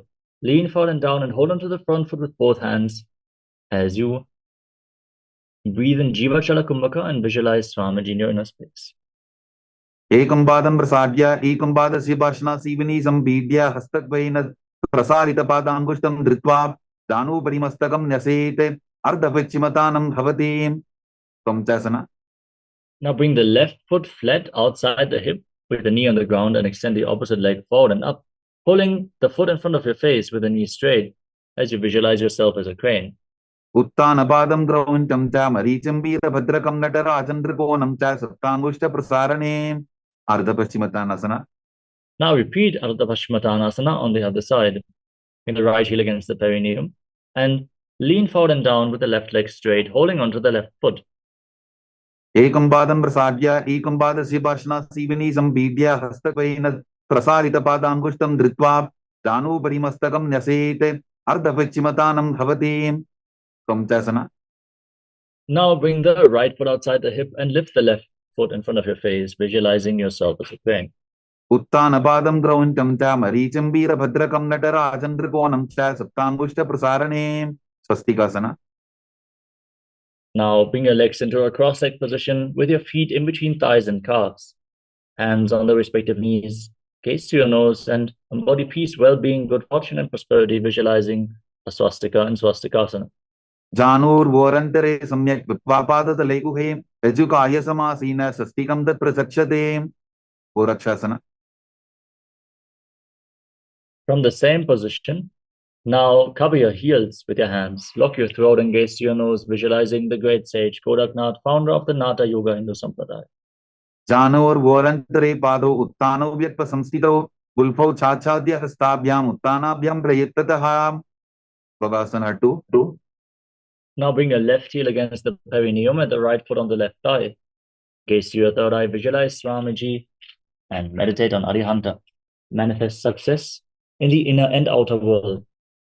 As you inhale all the way, lock your 5 senses with your hands, ring and little fingers on your mouth, middle fingers on your nostrils, index fingers on your eyes, and your thumbs on your ears in Bhagasana 2.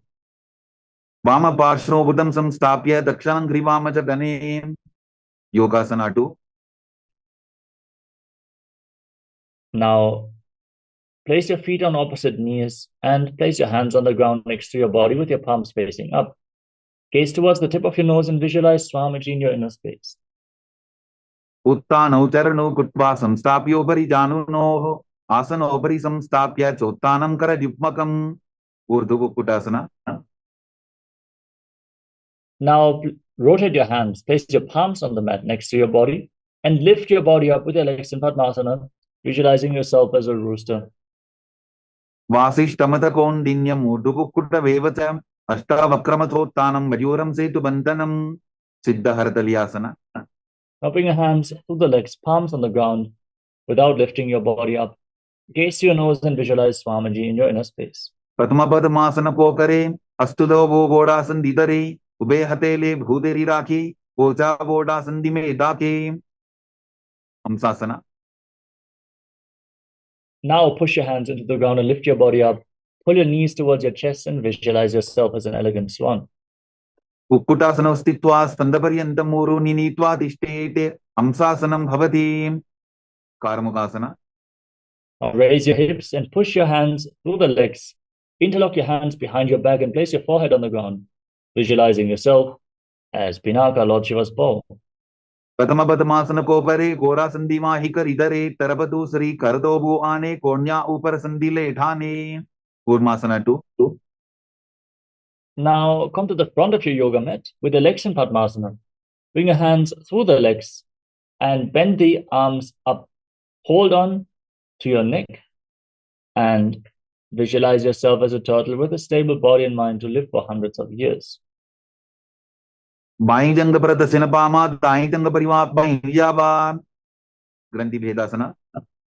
lock your throat, gaze to the nose, and rejoice knowing you're sitting in Shiva's secret north posture, Granthi Bhedasana. Athabakshe Nilakantha Granthi Bhedasanam Shubham Nyatva Rudra Bhave Chipram Sukshma Bhaguni Shebanate. Uttana Kurmasana. Now roll onto your back. Keep holding onto your shoulders, gaze to the nose, and embody a turtle laying on its back in Uttana Kurmasana. Kukkutasana Bandhrastam, Karabhyantata Gandharam, Vetham Kurmavatuttanam, Etaduttana Purmakam, Pangu Kukkutasana. Pick yourself back up into Padmasana, hands through the legs, one palm flat on the mat. Hold the wrist of that hand with the opposite hand, and lift your entire body up on one arm. Balance as you visualize yourself as a rooster. Kukkutasana stitva ekena hastena anyasya manibandham dhritva. Pangu Kukkutasana. Exchange the position of your hands. Repeat Pangu Kukkutasana on the other side. Kukkutasana stitva ekena hastena anyasya manibandham dhritva. Rudrasana. Now sit in Padmasana and place your elbows on your toes. Interlock your fingers and rest your chin on your hands, pressing your thumbs against your throat as you visualize you have gone beyond all greed and covetous. Janor Vorantare Paru Uttano Vyakta Samstito Ulpo Chachadya Hastabhya Uttana Bhyam Prayattataha. Padmasana 3. Now place your hands over top of each other with the palms facing up and rest them in your lap. Engage Mahamudra Bandha, gaze to the nose and visualize Swamiji in your inner space. Uttano Charno Vidhaya Vidhivat Shakti Sthito Yogirate. Padmasana 4. Place your hands on your knees and gaze to your nose. Visualize Paramashiva in your inner space. 25 heads, 50 hands, 75 eyes. Sit as Lord Paramashiva as you internally chant Om Nityananda Paramashivoham एतत् पद्मासनं कुर्यात् प्राणवायुप्रसिद्धये शुभासनं सदा ध्यायेत् पूरयित्वा पुनः पुनः. Karmukasana 2. Now, keep your right hand in Prana Mudra and hold on to the opposite big toe. Press the left knee down with the other hand as you pull the elbow back as if you're pulling a bowstring, moving the big toe round and round. Then repeat the movement on the other side as you visualize yourself as Pinaka Lord Shiva's bow in Karmakasana 2. अधान्यासनमाभक्ष्ये योगपूरकरक्षणात् कृत्वा पद्मासनं पाद अङ्गुष्ठगङ्गयोस्थितम्. Karmukasana 3. Now cross your arms behind your back and hold on to opposite big toes in Prana Mudra. Engage Mahamudra Bandha, gaze towards the tip of the nose and visualize yourself as Lord Shiva's bow in Karmakasana 3. Karmukasanamakshitya udare purayet sukham tadavagyurvaso yati kadena sukha vayuna. Tridasana. From the same position, lift your head and gaze up towards your third eye and visualize yourself as the power of Paramashiva's third eye. In Dhrigdhasana, break through any obstacle. पूर्वभ्यामुपरि स्थाप्य पादयुग्मं प्रयत्ततः दक्षिणं सव्यदेशे च सव्यं दक्षिणदेशके. Nagrasana. Now roll onto your back and keep holding onto the big toes. Gaze to the nose and visualize yourself as a snake in Nagrasana. प्रथम पद्मासन कोठाने दोहु हाथ पाछाने आने पाद अंगूठा पुकरे आनी सोबई कहुन्या पुल्या पानी. Kandukasana. Now free your arms and legs and pull your knees against your chest and circle your legs with your arms and bring your chin towards the knees as you squeeze your body into a ball in Kandukasana. वेत्रासने स्थित्वा हस्तपादान् निष्कुष्य ऊर्ध्वं दजेत पृष्ठवंशेन भूमिं पोतयेत. Kandukasanam bhavati. Urdhva. Place your feet flat on the mat and interlock your hands around your neck. Gaze to your nose and visualize Swamiji in your inner space as you breathe calmly and deeply through your nose. प्रथमे सूदो सहीन करावे गोड़ा उभा राशि मिलावे उल्फमा हिला अंगुष्ठतोजी करे take समेल रसोजी. Margadapītāsana. Now place your hands under the heels with the palms facing up. Raise your hips off the ground and lock your throat. Hold your breath. Visualize yourself as a powerful alpha ape. Uttana Shenam Padatale, Uttana Hastayo Hostapajeta, Uttana Shikipītakasana. Now bring your hands towards your lower back and lift your hips up, straighten your legs, rest your body weight on your elbows, gaze towards the tip of the nose and visualize Swamiji in your inner space. Rangorubalahinaschet, Uttana Shikipītakam, Apramattah Prakurvita, Bhukte Pragvisitendriyaha. Narakasana. Now kick your legs up, point the toes to the sky, hands flat on the mat for support. Visualize you are blissfully traversing through Narakaloka, hell, unscathed in Narakasana. Divapandhena bhumim vishtambha pada pratvayamurdhamuttrajet narapasanam bhavati. Triyanavasana. Now bring your hands towards your lower back and rest your elbows on the ground for support. Straighten your body and lower your legs down, engaging your core intensely to hold the balance as you visualize yourself as a boat crossing the ocean of samsara in Tiryanavasana. Naukavat stitvat urdhvam pada pratvayam Tiryanavkasanam bhavati. Dadasana. Now place your hands back on the ground and straighten your legs. Be stable, sturdy and straight like a flagpole. Visualizing yourself as the Kailasa flag, respected across all nations in Vajrasana, the flag pose. Tiryanavkavate viva prishtapurparihi bhumim vashtabhyam mastakalaakshena padagradhriyamurdhanayet Vajasanam bhavati. Vrittasana. Now lay down flat on your back, keeping your hands at the side of your body with the palms facing up. In the final asana of this sequence, Vritasana. Once more, engage the perineal floor. Pull the Kundalini Shakti upwards from the root of your spine to the crown of your head. Shakti Chalan Mudra. Churn the energy awakened within your system as you completely unclutch from any body movements externally or internally. Lay completely still. Visualize your body is dead, and Swamiji is liberating you. As you internally chant the Mahavakya, Om Nityanda Paramashivoham. Uttanam Shababad Bhumau Shayanam Tu Shabasanam Shavasanam Shramaharam Chitta Vishranti Karanam.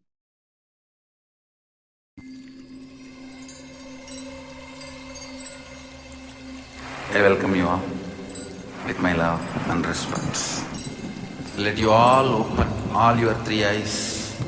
Om Nityananda Paramashivoham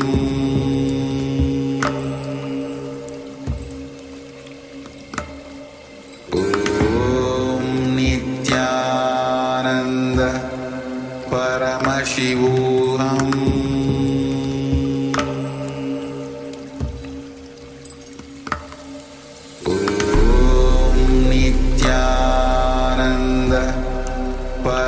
Paramashivoham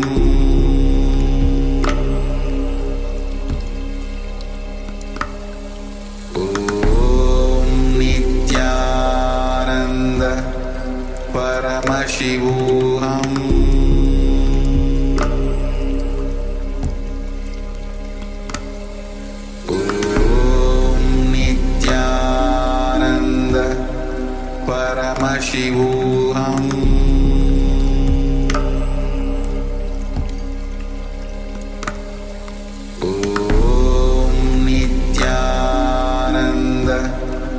Paramashivoham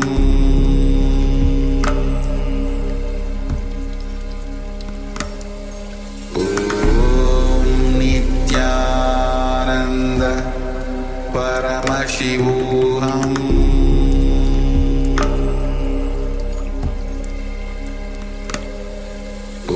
Om Nityananda Paramashivoham Paramashivoham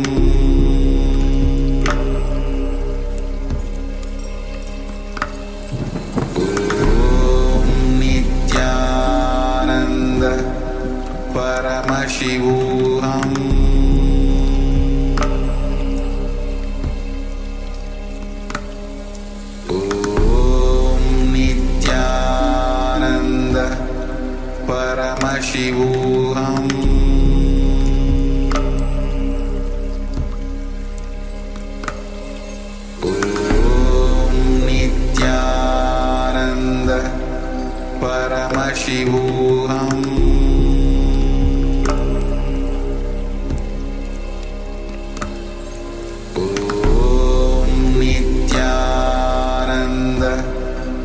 Paramashivoham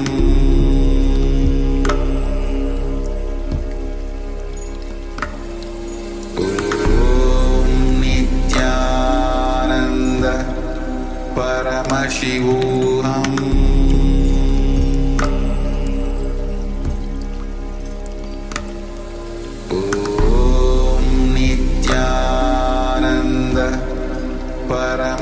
Paramashivoham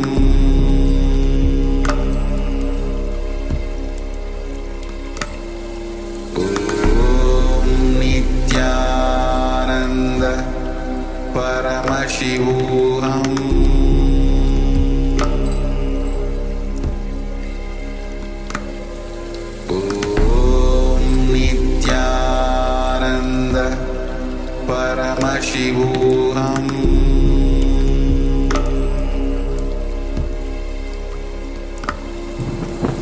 Om Nityananda Paramashivoham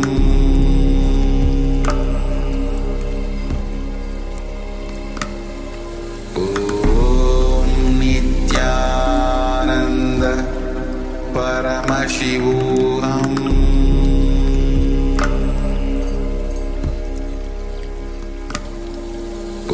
Om Nityananda Paramashivoham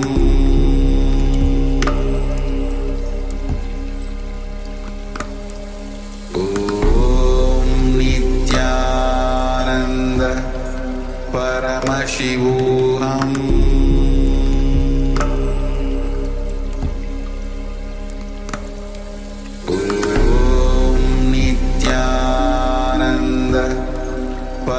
Paramashivoham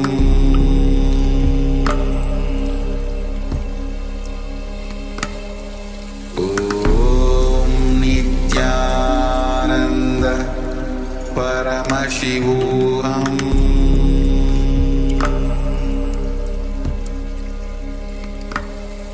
Om Nityananda Paramashivoham. Now, slowly return to your physical body. Start to wiggle the fingers and toes. Rotate your wrists and your ankles. Move your arms and legs.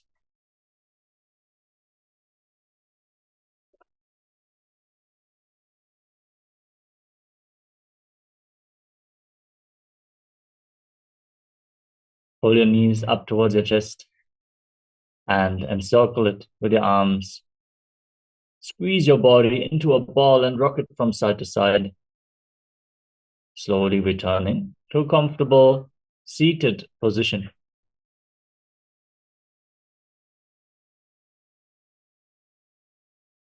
Congratulations, you completed the Dvitya Vinyasa Krama 308 asana sequence of Kailasa Nityananda Yoga. Thank you all so much for joining us today as this first yoga session of this season of Paramashivoham. Hope to see you all again tomorrow. Invite your family and friends to join us for the day in Nityananda Yoga, which we are going to have. And let us now get ready to enter into the first round of today's power manifestation. We're going to manifest the power of blindfold reading. So have a blindfold ready. Anything that you can tie your eyes with. And let us all sit straight with our head, neck, and spine in a straight line. Hands and namaskara mudra in front of the heart center. Close your eyes, take a deep breath. Visualize Swamiji in your inner space as you conclude today's Nityananda Yoga session with the Purna mantra. Om Purnamadav Purnamidam Purnat Purnamudachyate Purnasya Purnamadaya Purnameva Vashishyate. Om Shanti Shanti Shanti Hari Om Tatsat. Sarvam Bhagavat Shri Nityananda Paramashiva Padukar Pranamastu. Om Nityanandam. Thank you all. Nityanandam.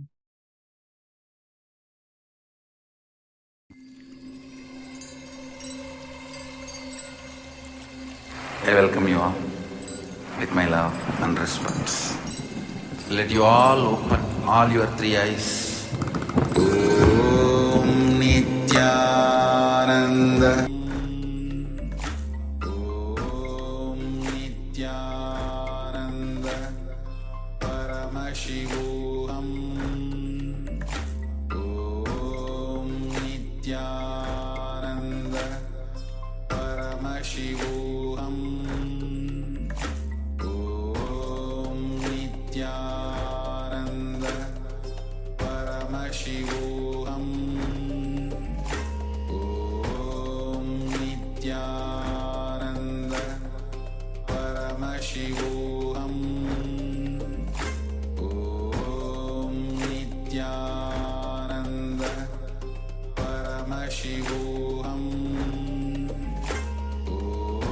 Om Nityananda Paramashivoham.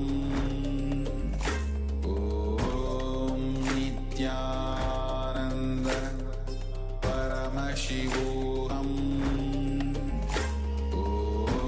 Om Nityananda Paramashivoham.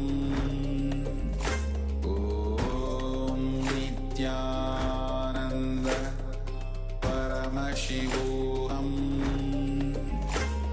Om Nityananda Paramashivoham.